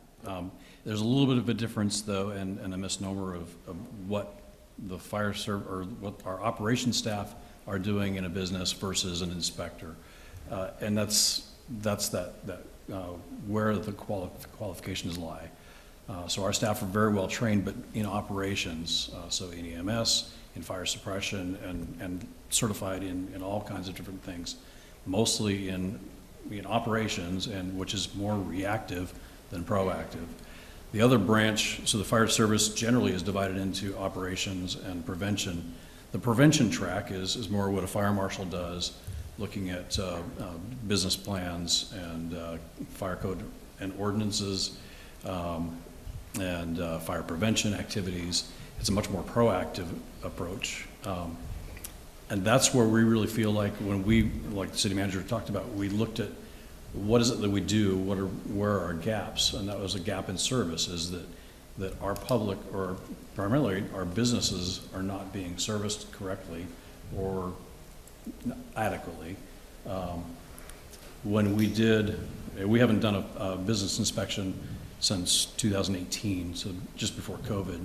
Part of that is none of our staff are certified to be inspectors or trained appropriately to be looking at those right things. We did follow a guidance which was helpful. It was provided by our Deputy State Fire Marshal that helped us look for things that were frequent hazards, but that's different than a fire inspection. A fire inspection is actually done by a professional that's been certified to do that. So we're going to have to wait 2 years for funds to get that person. So why would we not simply cross-train our really qualified firefighters today on that? And then potentially we would have more people having a better understanding of this. Yeah, it's a good question. We currently do have someone that's very well qualified, and that's our fire marshal. Unfortunately, she's not capable of doing all of the business inspections that we need. So we're trying to find her some assistance. So that's where this fire inspector would come in, is to provide some assistance from our fire marshal. As far as getting our staff trained, yes, it will take some time, but we can get our staff trained. The other portion of that is time and capacity. Where 10 years ago we were running about 7 calls a day, today we're running 12 and more emergencies a day. Call volume continues to increase, and so essentially we have to trade something for something. There's just not enough hours in the day. We currently are doing inspections through the fire marshal, Amy Linder. She's doing inspections of new businesses, of anytime there's a change in occupancy, anytime there's a complaint or that kind of thing, or what's the, business license inspections. What? State licensing, sorry. So like a daycare that requires licensing every year, or schools are required to be inspected every 2 years, that kind of thing. Those are required by the state. If they're mandated by the state, then those inspections are being done now. I appreciate, thank you for giving more clarification to it.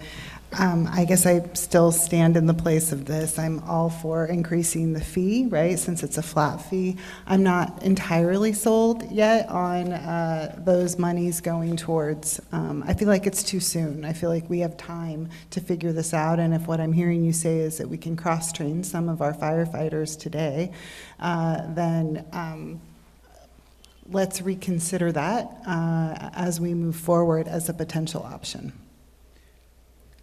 I mean, I still believe that. No, the chief wants to, I think he wanted to respond, yeah. My rebuttal to that was, my vision is that if we were to move forward with this plan, our staff would still get the training, we would still be in the businesses, because I do see a value in our staff being familiar with our businesses. But that would be an augmentation of the bigger plan.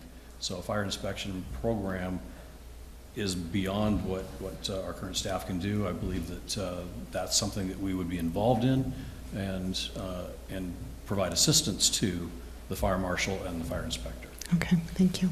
So I think the fire marshal, I think there's nothing wrong with her continuing to do those inspections of those new businesses and that come in and those state operations. I see nothing wrong like we used to do, have firemen come in and do this until we have the funds in hand, and then we can do an analysis. Right now, currently, from what you've told me, we have businesses that have not been inspected for, 7 to 10 years?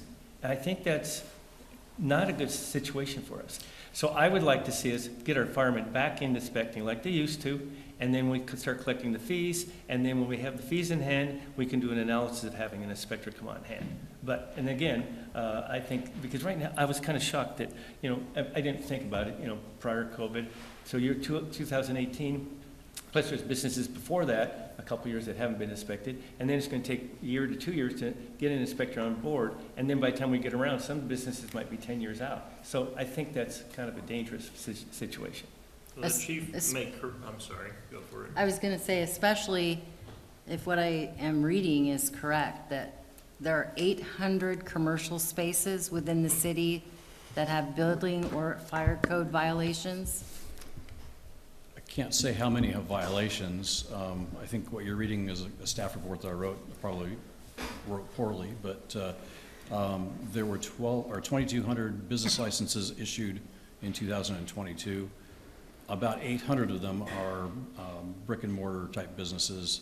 Several of them are either home occupancies or home businesses, or they are,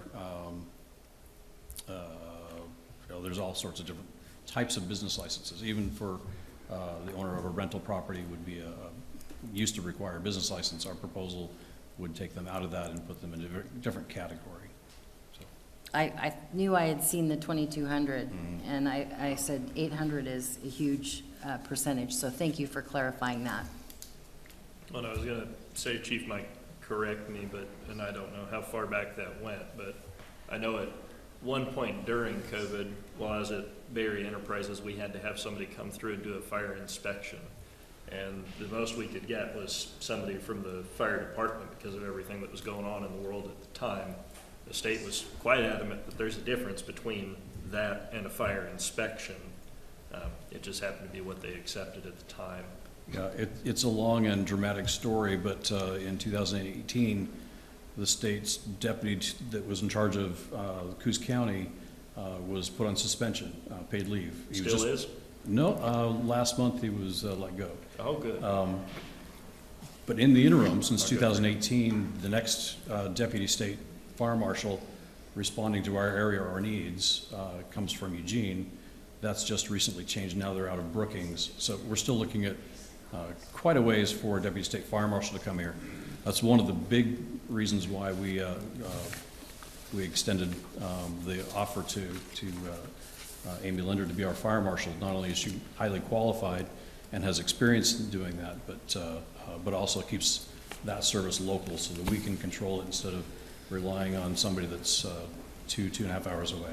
So at the state level, there was about a good 3-year gap with no deputy fire marshal? Yeah, more like 5-year gap.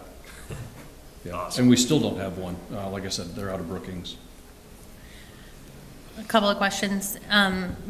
Based on what I'm hearing you say around capacity, will this delay businesses in being licensed because of our capacity? No. So that is something that our fire marshal has been doing, is getting those licenses or new businesses up and going, and fire inspection is part of that process. As far as the capacity goes, yes, it'll take some time, but I think we can get our staff trained to be back into some of the smaller and easier, and take some of the workload off the fire marshal.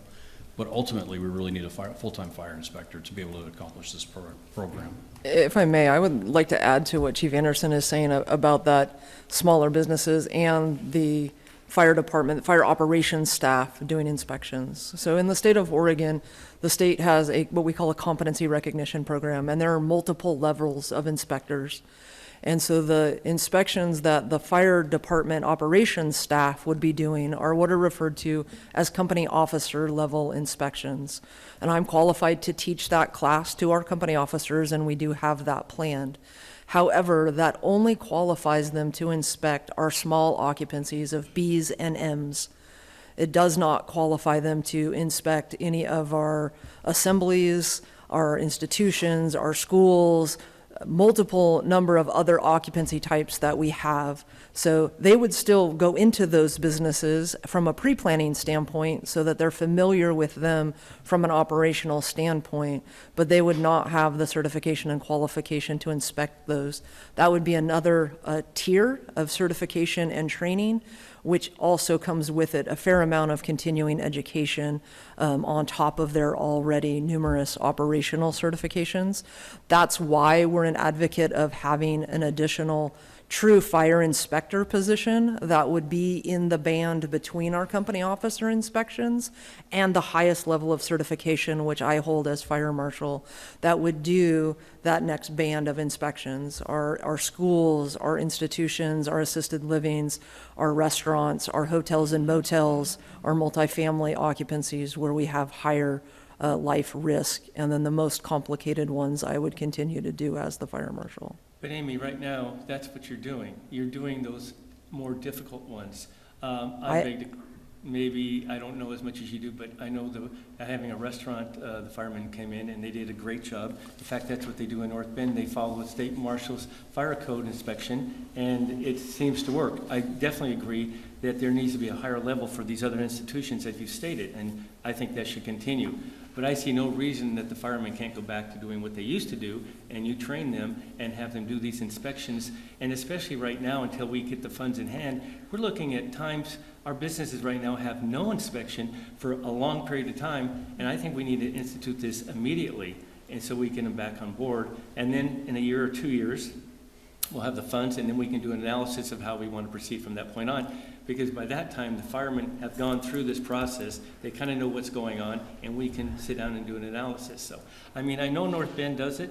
I know that they, and that's, you know, they follow the state fire code, and they have this inspections list, which I look at. I think this is something I know our firemen can do it. In fact, I take a little exception when in here it says we have a specialist rather than a jack of all trades. I think our firemen are more than jack of all trades.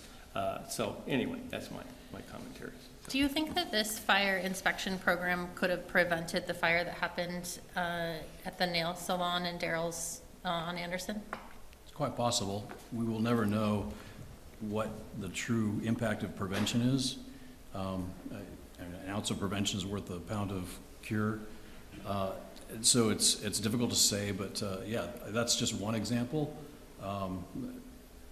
There are dozens and dozens of other examples of fires that like Maui potentially could have been prevented. I mean, I've been in this business for quite some time, and I deal with people all the time that are having a very bad day, and none of them planned on it.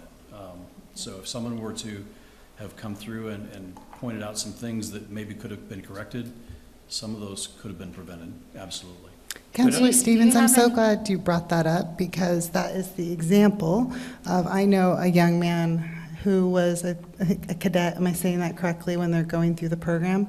A cadet went to that fire, and they asked him, he was really familiar with that building. And that's my point. You have someone who's familiar with a building, and so keeping firefighters in those buildings, right, to evaluate them, to me makes a lot of sense. And they actually used his suggestion, well, I'm overstating it. He was familiar enough with the building to give the right information to help them distinguish that fire, is the point I'm trying to make. Do you have statistics or data from the stats that you collect on fires each month and year throughout the year that differentiate between residential versus commercial? Sure. We do. I don't have them at Do you my have them in your head? fingertips. But as a general rule, fires in commercial businesses are much less frequent than residential. However, having said that, they're generally more significant. They cause more damage, according to the National Fire Protection Agency, NFPA, National Fire Protection Association. I think the statistics are somewhere around 70% of fires that happen in commercial businesses, the business does not reopen. And that's, I think I probably butchered some of those numbers, but it's significant. Having said that, so commercial businesses, I would say we have fires in commercial buildings and multi-use residential, half a dozen to 10 a year. And yes, some of them could be prevented. And I think, wasn't that fire at Daryl's because of hazardous materials? Wasn't that the expectation of what happened? Well, she's the expert. She investigated it, so. It was not hazardous materials related. It was a housekeeping issue. A housekeeping issue? Okay, Correct. so there's a perfect example where I think the firemen could have gone in, and with this list, they could have caught that. I know they were inspected before they opened, and so was the nail salon place next door. And I think some things have changed with nail salons now. Correct. So, but that being the case, that's separate from, the housekeeping or going through on a regular basis and checking this out. So anyway, that's just my content. I mean, I think that we really need to get this going and get this back on track, and then do an analysis when we have the funds in hand. Anyway. So are you saying that you feel like we should implement the fee then? I definitely do, and the only thing I would change until we get this squared away is number 9. Instead of saying occurring, it just goes on to say occurring on a regular, occurring scheduled as established by the fire marshal. I just would take as established by the fire marshal, leave it alone, and then we get the funds in hand, and then we determine how to proceed with it. And I think Amy had mentioned also that we need to look at some rentals that need to be inspected that haven't been. That's another option that I think we need to do. But I'd like to get this going as soon as possible. I know there's some training involved for the firemen, get them back on board and get them inspecting the places, and then do an analysis after we have the funds.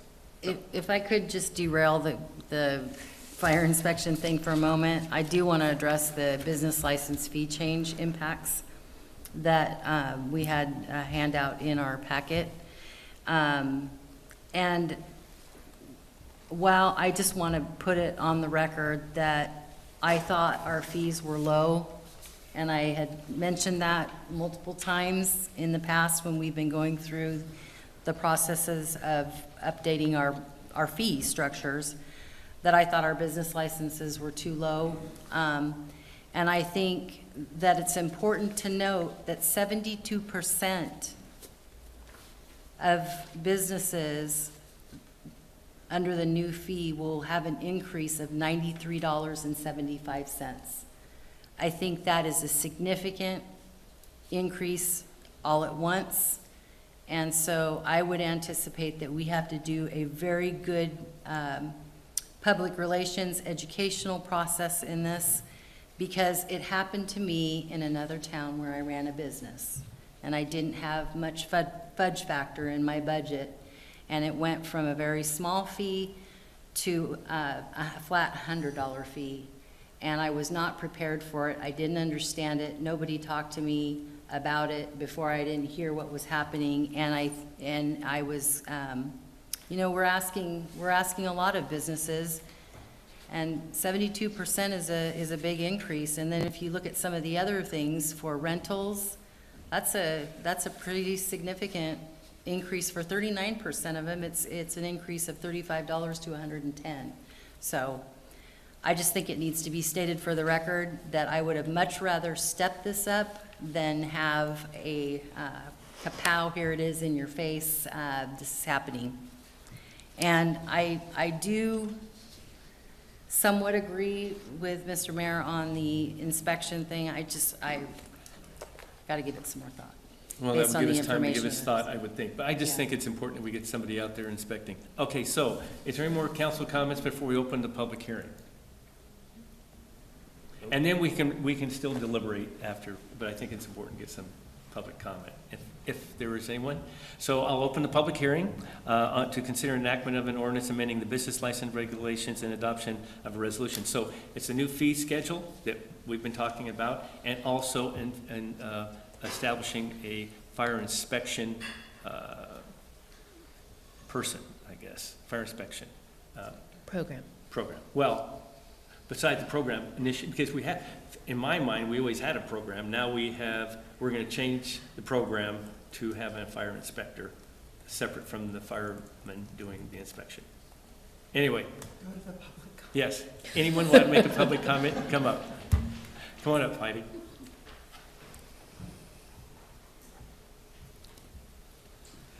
We got 3 minutes.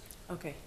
Heidi Sauce, and I'm actually in Hauser, but I have property in Coos Bay, and real fast I wasn't going to speak tonight, but I was interested in this subject, and either Sarah or Stephanie asked a question of the fire chief, would this new fee delay businesses? And I've been told, and been through the process, I have tenants, commercial tenants, and it did delay, and it's not the city's fault. In fact, the city's working really hard. Amy's come over as fast as she can. There's only one person to do it. But if, as it was explained to me, to answer your question, I believe it did delay, and I think you said no. I watched it delay, and these are micro businesses. And to your point about bam in your face, it's also at Christmas time. Because these things come out at Christmas time. They're trying to feed their kids, they're trying to pay the bills, and all of a sudden they go to renew their business license, and it's 120 instead of 26. Yeah, that's not cool. And it's not cool at Christmas time. And then I was told, well, some businesses can make it last 3 years, and what if their lease is only for 1 year? Yeah, so is if we can think this through a little bit, I believe what the city's trying to do is a very good thing, because I've seen what some of these places look like, and it's scary. So I'm with you, Joe, that let's get it going fast. I love your idea about cross-training, if it's possible, but it does it, and I'd like to know the question, and you're right on target, is it linked to the, can I get a business license before I've been approved for safety? And it's my understanding so far that you can't. Now, I could be wrong, but I'd love to know the real answer to that. And it doesn't delay it, because these micro businesses, they have to earn money, they have to give massages, they have to do whatever they're going to do to earn money to put food on the table for their family, and they can't, legally, if they don't have a business license. So, you know, I would love to get the answer to that. Okay. So, Amy, does a new business have to have a fire inspection before they can open up and get their business license? Yes, Yeah, I thought so. I just wanted to be sure. They do. I didn't catch that. So they do have, they have to have a fire inspection before they can be given a business license. You are correct. And they are at the mercy of, as the inspector, as the chief was saying. Correct. That might be a week, 2 weeks. I mean, the one and only inspector has other things to do, and so how do they feed their families in the meantime? So my question to the staff then is, prior to having Amy on board, what did we do? Before Amy, I would go out with the building official, which was Mike Smith, and we would do a joint inspection of new businesses. Okay, so is that something that we can think about maybe assisting Amy to speed up the process? Just a thought, and I don't expect, but might want to. Just one comment, just to address that. Sure.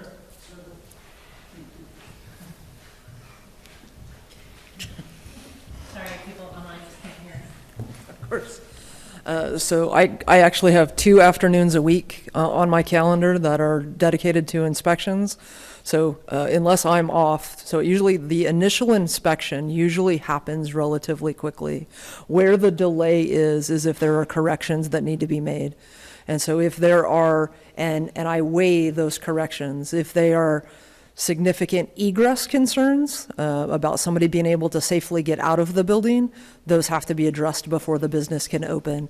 If they're very minor, move some curtains, move a sign kind of a thing, then we go ahead and issue the business license and usually do just a photo reinspection. So it depends on what the violation is, and my experience so far is that's where the delay is from the initial inspection until the corrections actually being completed and confirmed before that license is issued.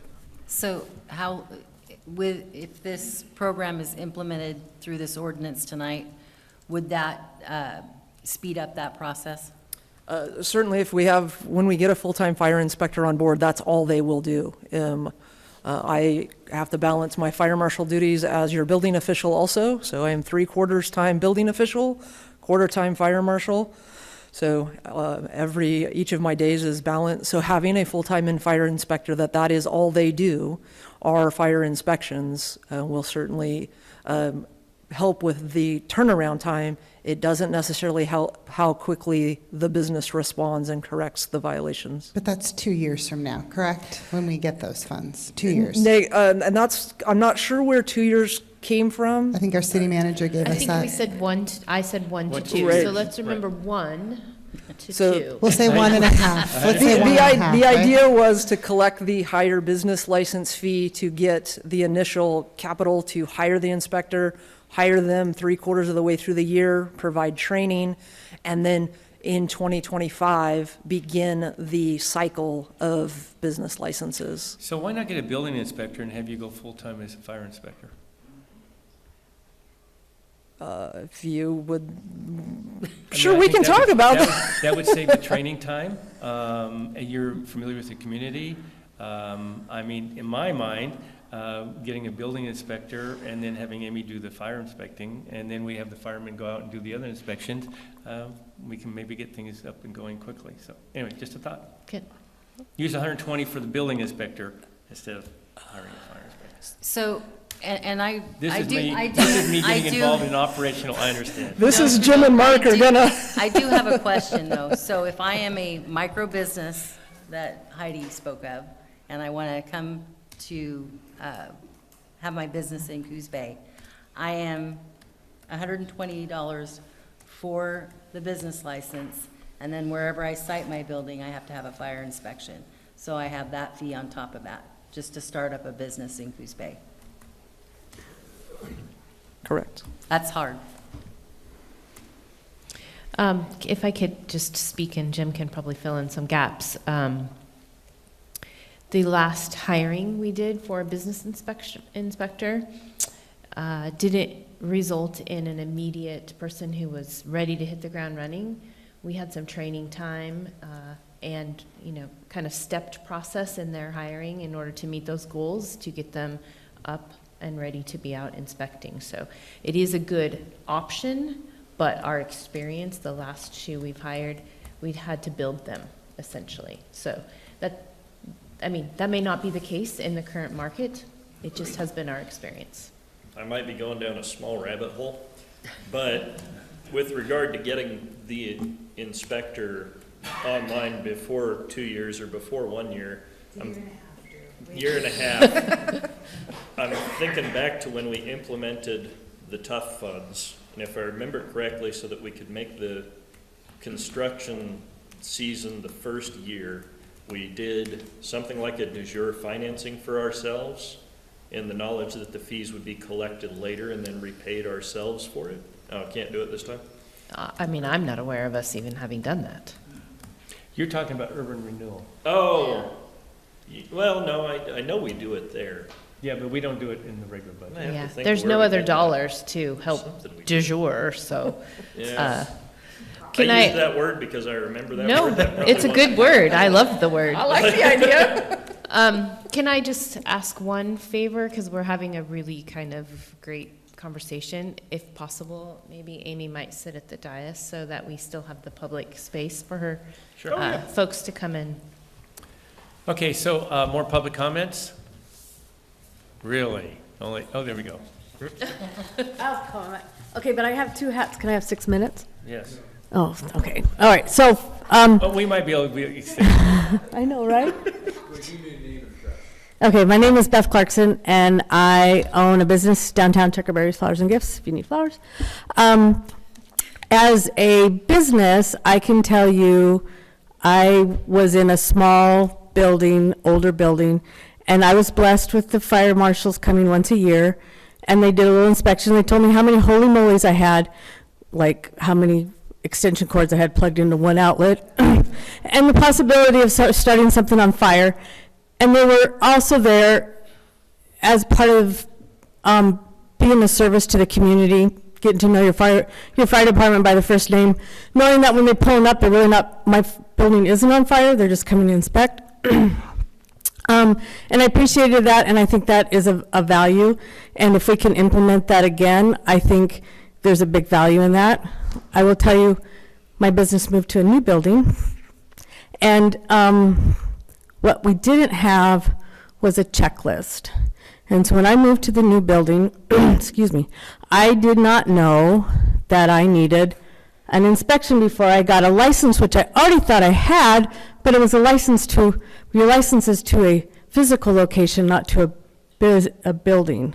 I mean, to a business. I thought I had a business license, but I didn't. So then I had to hurry and get a license, which then I had to hurry and get an inspection because I had already told the world I was opening in 2 days. A checklist for potential business people to come in and be able to like say, okay, these are all the things that need to have happen before you open your doors would be immensely helpful.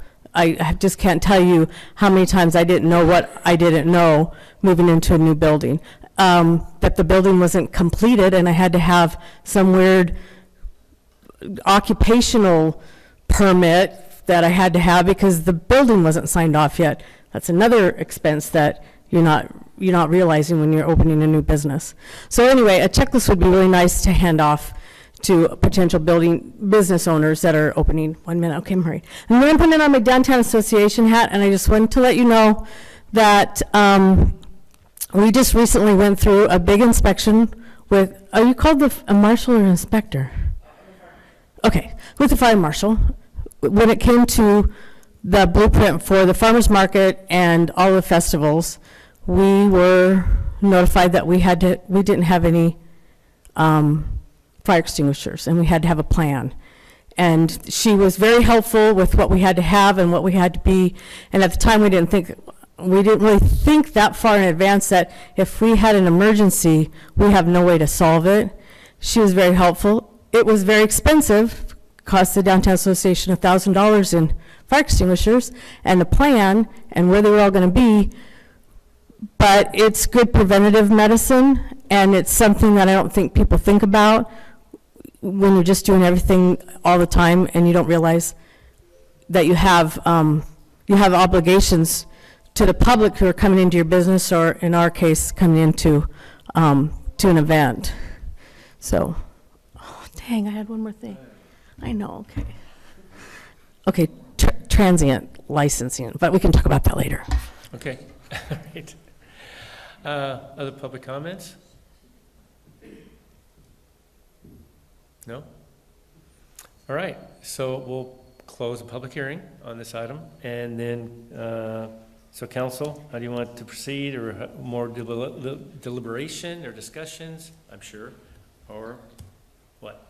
I just want to say I'm sensitive to the costs. However, I do not think that $240 to open a business is exorbitant. Like, I mean, there's the quote, the cost of doing business, like that's the cost of doing business. And that's something that should be budgeted for. I didn't say I was opposed to the fee. I said it's a pretty big hit all at once. And I think I said that it requires some education so that we let the public know that this is coming up rather than just getting the bill in the mail, which I didn't in another city. Yeah, and I think the point that that was made earlier by a public comment was that right now they're paying $25 or $26, and so it is a large increase. I mean, if a business has been there all this time, and then all of a sudden they have this increase, and I understand. I also understand that we need more inspectors, and we need to, you know, the way that we have set this up, and I think it's still that way, is that the building department operates with the funds they collect from permits. We do not fund this operation. And that's how it's been set up for as long as I can think of, and been on this council. It's been that way. So it's that situation that if we want the inspections and we want them timely and we want them done right, then we have to have the personnel, and there's an expense with it. So, and things have gone up. We just did negotiations on our labors, and they all went up, and PERS went up again another 20% this biennium, 20%, which is going to cost the city how much?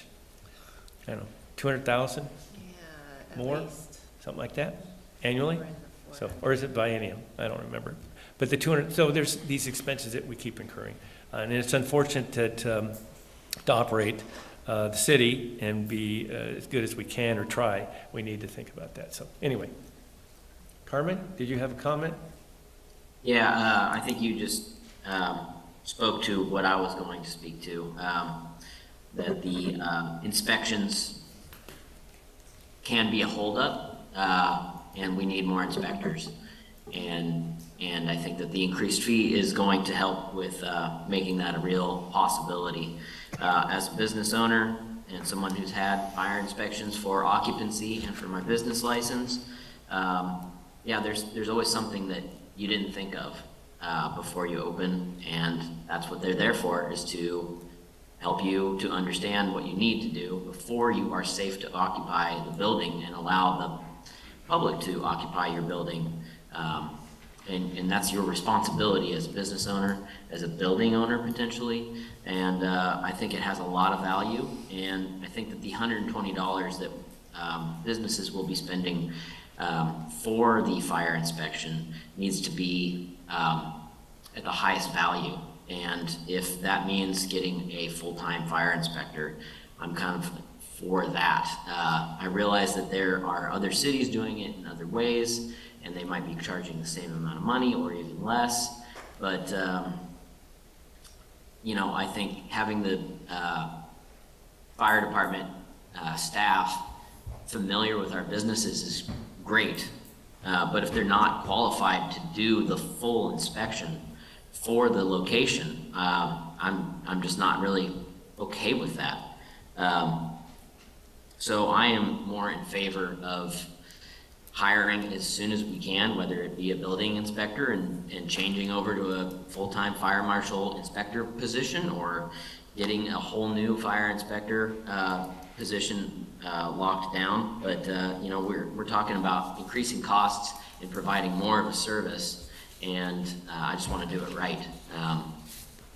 So that's kind of where I'm at. I see a lot of value in the fire inspections. I see a lot of value in increasing our inspector fleet, or, you know, staff in general. It has been a holdup for me on many projects before, but I will say that the City of Coos Bay staff does an amazing job on trying to be available. I'm always amazed at how available they do make themselves with an extremely busy schedule. So I just want to say thank you to the entire public works staff, fire department. You guys have all been wonderful and supportive. And if there's ways that we can support you, I want to do that. And it sounds like by raising the fees and making this a reality. And in terms of the fee amount, I realize it's a big bump, but in all actuality, it's still a pretty small fee for operating a business for a year. $10 a month. That's it's really not that much money. And I believe it's an adequate hurdle for someone to open a business in our community that would require some forethought, some planning, and some resourcefulness to make it happen, to get their doors open. So those are my comments. Okay. So, Troy? Yes. I have maybe an inquiry, clarification, question, statement. So in the between 1 and 2 years, how do we fill the gap? We're just going to operate as we are today? Which means no fire inspection. But that's the answer, right? Nothing changes between the 1 to 2 years until we get funding. What I heard the mayor saying is he wants our staff to get that training so that we can assist the fire marshal in providing at least some support. And that would be to the mid and low level inspections. And Amy, you would continue with the upper, mid to higher inspections. Right. We would be trained probably by our fire marshal to conduct inspections of businesses and mercantiles, and we can't do them all, but we could do some to ease some of the burden from her. But that would help then, right? That would solve some of the issue. Mm-hmm. Yes. Slow down. That's at least the interim. Okay. Long term, we want to do it right and get that fire inspector that's full-time, that's certified to do the whole gamut.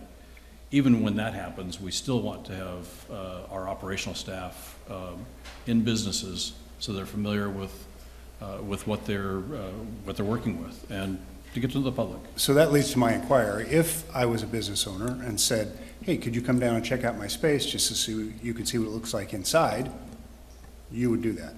Or yes. You would try to do that? Yes. Yeah. Even with your 12 calls a day? We would make it happen. And for the most part, I believe people are understanding enough to know that if our radio goes off and we have to run out the door, we'll reschedule it. And the fire department did that for me in 21, I want to say, when we had to meet some compliance issues. And always fun to have them go through and look under people's desks because I couldn't, or I didn't. They looked under and found like a power strip attached to a power strip, and when I went down there to separate the two, neither one of them was hooked to anything. It was plugged into the wall and there was nothing on anything. So, fun times. If we support the resolution, are we tied to the plan of hiring a fire marshal or a fire inspector in that 1 to 2 years? I think it's something to be determined. I would suggest that we adopt Resolution 23-19, and under Section 9, we just eliminate the very end that says, as established by the fire marshal, and because we still want the fire inspections to be done as businesses are coming in and new ones happening. That way, the fire department continues on as soon as they can with the inspection, and then after you find we have the funds in hand, I think that would give us the wiggle room to maybe change that scope a little bit to address it one way or the other. I think it's a discussion that can come back because this is a living document, and so we'd have more freedom if we did it that way. I think so. Okay. Do you agree? I agree. Okay. You have clearly stated what I believe our municipal code is, and it is living in that. We need to be looking at it on a regular basis to make sure it still meets the needs of our growing and changing community. That means we need to bring that back to you. You guys need to discuss what works best and potentially amend it. I suppose, and then my final comment is, in general, I'm opposed to fees, period. But I do realize we live in a community, and those fees are there to support the services that help us all work together, and you can't do it without that. And I realize if you're running a small business, any dollar amount is a lot. But I also agree that $120 or $240 a year, $10 a month, is not a lot. And to Carmen's point, it sets kind of a bar a little bit that you've got some sort of a plan, you have a strategy, you understand that it's going to cost you a certain amount of money to operate a business, and your chance for success should go up. So the 240, remember, the 120 is the business license fee. The other 120 is a fire inspection fee. That's not going to be an annual fee. Correct. Depending on the business. Sometimes it might be 3 years or annually. It just depends on the business. Sorry if I muddied that, but yes, I understand that. And I suppose the other part of that is, someone used to tell me all the time, land use laws are not necessarily to prevent you from doing things. They're to protect you from your neighbor doing things. So if he decides he wants a 10 stack of cars in his front yard, those ordinances help you have some sort of resolution. And business licenses are essentially the same thing. They're not necessarily to prevent you from doing anything. They're to protect you from someone who might think it's a good idea to stack all their garbage in the backyard or in the back of the building. So I realize there's a necessity, and that's how we provide that service. Can I just add one more note of clarification, that this proposed, or question, that this proposed resolution would include a reduced rate of $60 for the smallest of our small businesses? Yes, so that $60 is intended to cover seasonal, and then home occupation, and I feel like there's one more. Independent contractors. Yes. I also want to be respectful to Councilor Kilmer's point. She has brought this up before, so I would hope that we, when we're looking at fees, or that we do kind of a not such a big jump, and we just do like a step. But I also agree to Carmen's point. You know, it's $10 a month. That's what we charge people on their water bill to fix the potholes and roads in our community. And please don't misunderstand. I appreciate the work the fire department does. I'm a strong proponent to make sure that those officers get into the buildings, and even though I'm going to propose that we change this ordinance slightly, in my mind, we could be having an entirely different conversation a year and a half from now, after we've enacted, right, some training for the staff, and ultimately we might be in the same place. I'm just not comfortable doing it today. I think there's other solutions in the interim until we get to a year and a half, I think is the magic number. Yeah, and the other thing, just to, to tag on this a little bit, I think that we should involve more of the business community. Vetted this a little bit better than, again, I mentioned this last time, the Chamber Legislative Board, which is 3 to 5 people. Next time I would hope that we go out in the business community, whether it's the downtown business community or more of the Chamber Board itself and some others, and get a little bit more feedback on that for the future. So anyway. There is a business development committee that is a 4-member committee with the chamber as well, and this might be a good place as well. So how do you want to proceed, Council? Just for clarification, were you saying that Section 9 needed to be changed slightly? I would say what it should say is fire inspection. All businesses are subject to a fire inspection. Fire inspections will be conducted for all new businesses, which is necessary, by request in response to a complaint, which is also important, and on a regularly occurring schedule, period. Yes? Is new business the same as business license renewal? No. Okay. Right? Correct. I better make sure I say, I shoot from the hip sometimes, and I don't always aim right, and I miss. But anyway, I was right on this one, so. Okay, yes. So that's what I would suggest. And then, Nicole has pointed out to us in the past, and I agree with her, this is a living document. And also, at some point, if we want to have this vetted on the fees, we could always adjust it. I think that we need to move forward on this, whether we get another fire inspector or a building inspector, whatever our staff thinks should be done.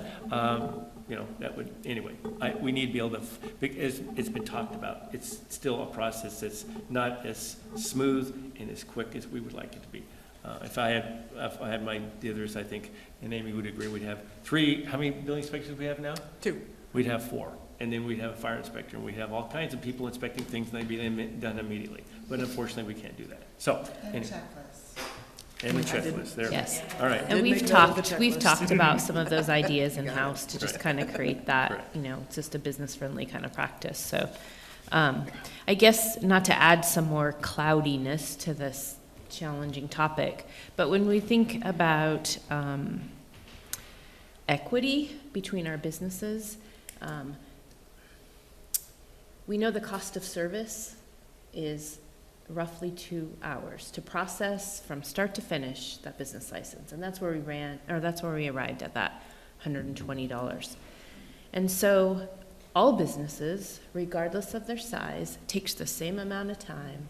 And we're treating them across the board in a very fair, equitable, and documentable. I mean, we can proof that out. And this sliding scale, which we've had in the past, is really tough to be comfortable with its absoluteness. So again, I think we really do try to find a space that we're comfortable in standing behind and presenting to you so that you have the opportunity to make an informed decision. So, And I think that's probably one of the things that that our staff has done well, is making that very clear what it is, and not having these fees all over the place and that sliding thing. I understand that's difficult. it might have come in when we started the vending machine process. So I suggest everyone get a vending machine, there's no license fee. So anyway. Lucinda, if you had a motion, I'd love to hear it. I want to give one, but my computer is not working. I'm challenged. 10 Ways to Sunday. Joe, can you give me the...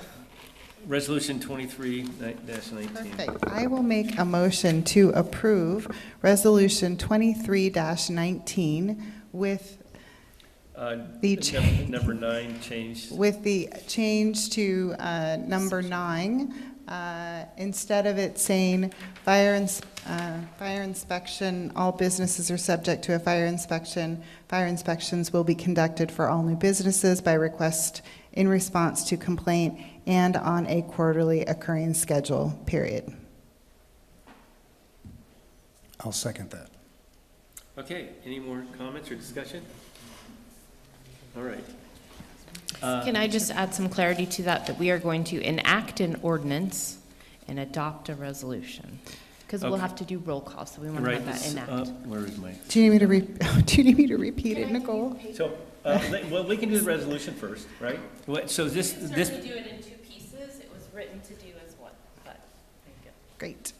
I would like to make a motion to enact an ordinance amending business license regulations and adopt Resolution 23-19, amending the city fee schedule. With the correction To Section 9. to Section 9, removing the words established by the fire marshal. Do you amend your second, Troy? I keep my second. Okay. All right. It's been moved and seconded, and we've heard all the changes, which is very minor. Any more comments or discussion on this? The ordinance and the resolution amending things. The business where's my? Sorry, I took. All right. The ordinance amending business license regulations and adopting of resolution 23-19, amending the city fee schedule. And it was amended, the ordinance was amended on number 9. Okay. Any other discussions? Hearing none, I'll call for the question. All in favor say aye. Aye. No, we have to deem it. That's a roll call. Oh, we got to do both. How do we do that? I think the roll call can stand as for both the inaction and the adoption if you Okay. agree. I agree. Of course I agree. Always agree with the city attorney. I think you're fine. We need your roll call. An ordinance amending Coos Bay Municipal Code, Section 5.05, business licenses generally, and adding new sections regulating transient businesses on city-owned property and public right-of-ways, 5.40, and private property, 5.45, and repealing ordinance number 103. Councilor Cribbins? Aye. Councilor DeNovo? Aye. Councilor Farmer? Aye.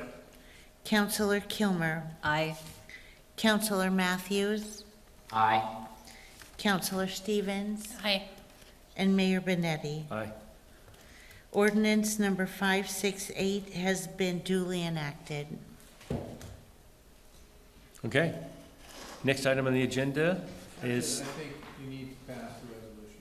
So, okay. because we have a resolution and ordinance, and they're separate animals. So, All right, so I need Do that way. I need an approval on the motion that included the resolution 23-19 amending the city fee schedule. So moved. Second. Any more discussion?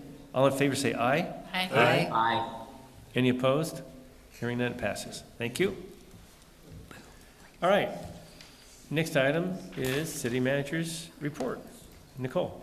So first of all, I want to say thank you to hanging in there, guys. That was a little long conversation. I appreciate the interaction from the public as well.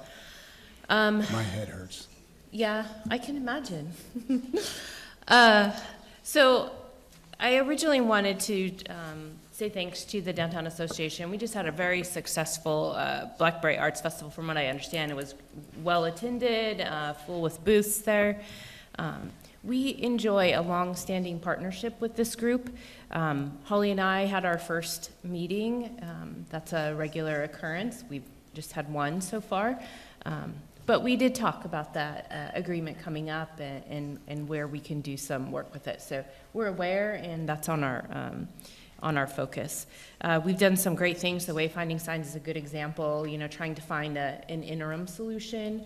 I think the partnership bringing the VCB in and adding some flair to the signs that are there gives us that interim solution.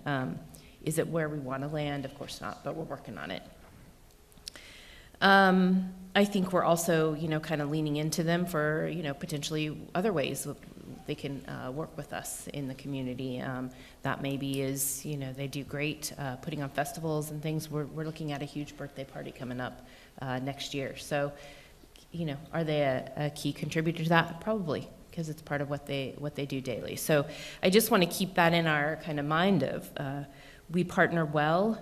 Do we have room for improvement? I think we do, and we have that across the board in most things we touch. There's always room for improvement. So, and then kind of segueing off of that, we have the largest event I think in our community coming up, Fun Fest. So I'm excited to see that happen.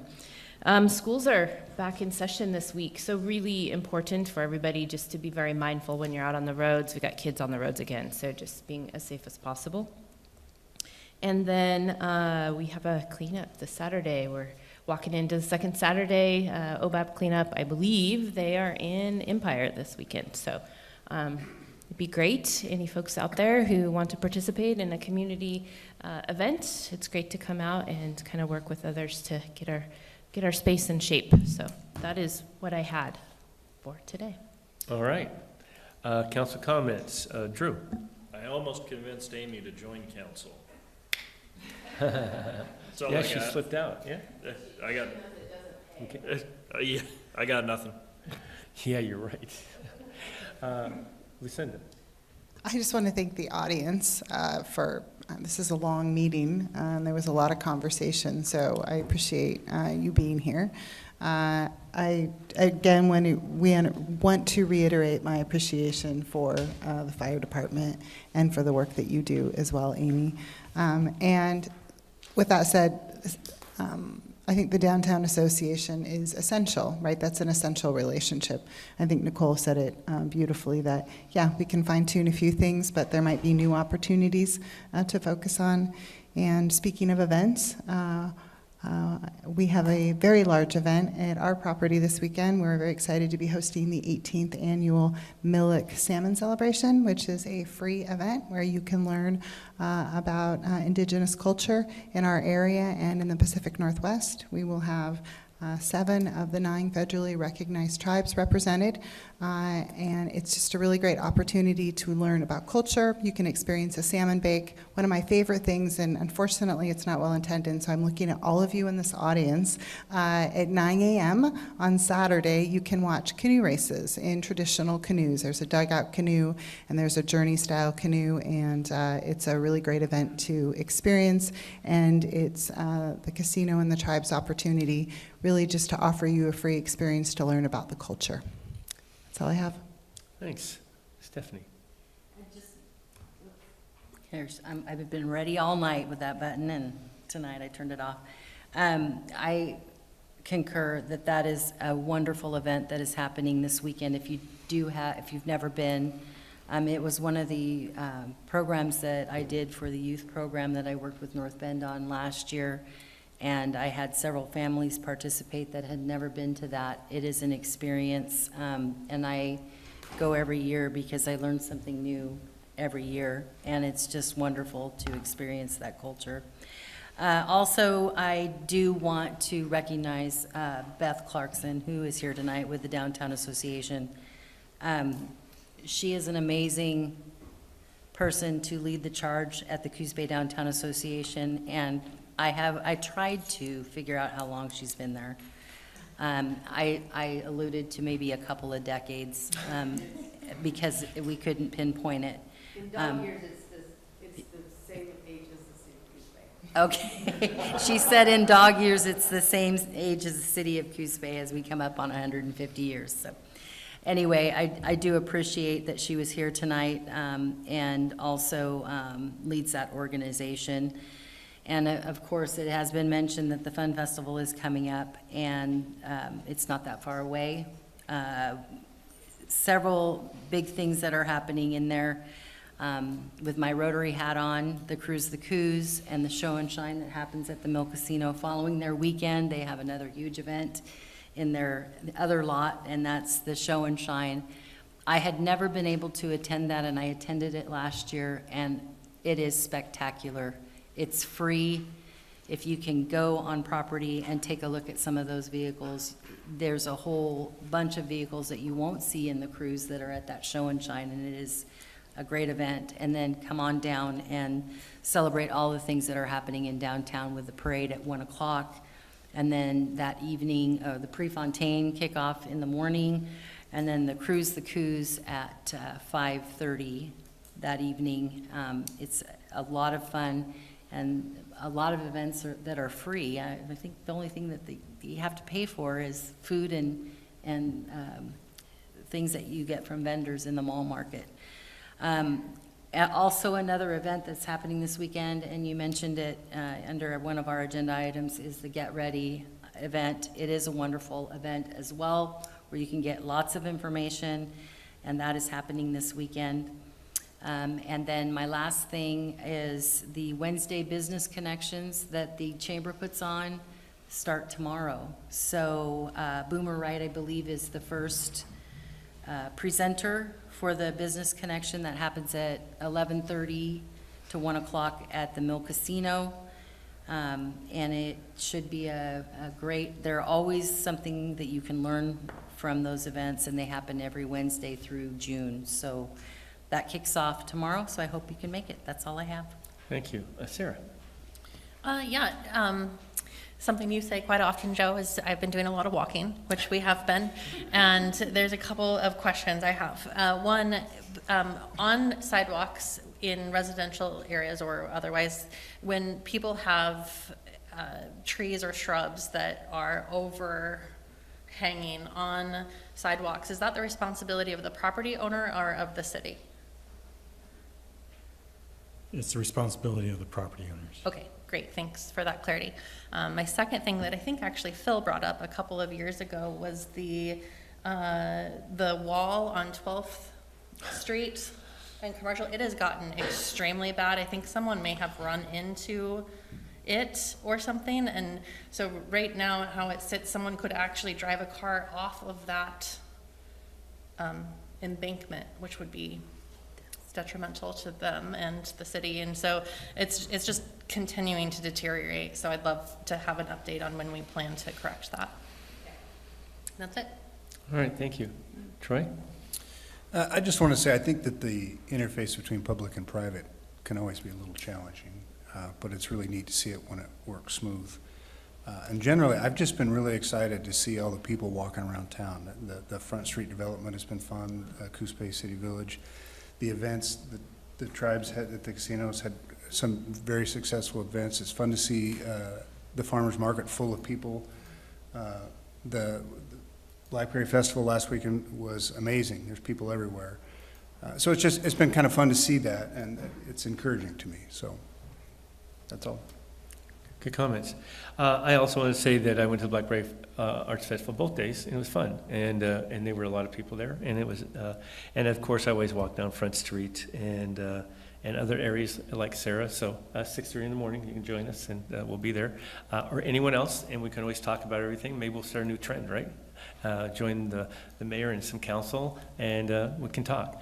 But besides that, I also want to thank the audience for being here and interacting with us. It's important that we hear from you, and we do appreciate it. So thank you so much. And again, you can contact me. My phone number, my cell number is on the city website. You can call me, and I'll be glad to talk to you. Just like I was with John, he didn't have time to talk about the issue this evening, but I'm glad to talk that issue with him whenever he wants to call. I've had other discussions with individuals, and I'm more than glad to have a discussion with you on whatever the issue may be.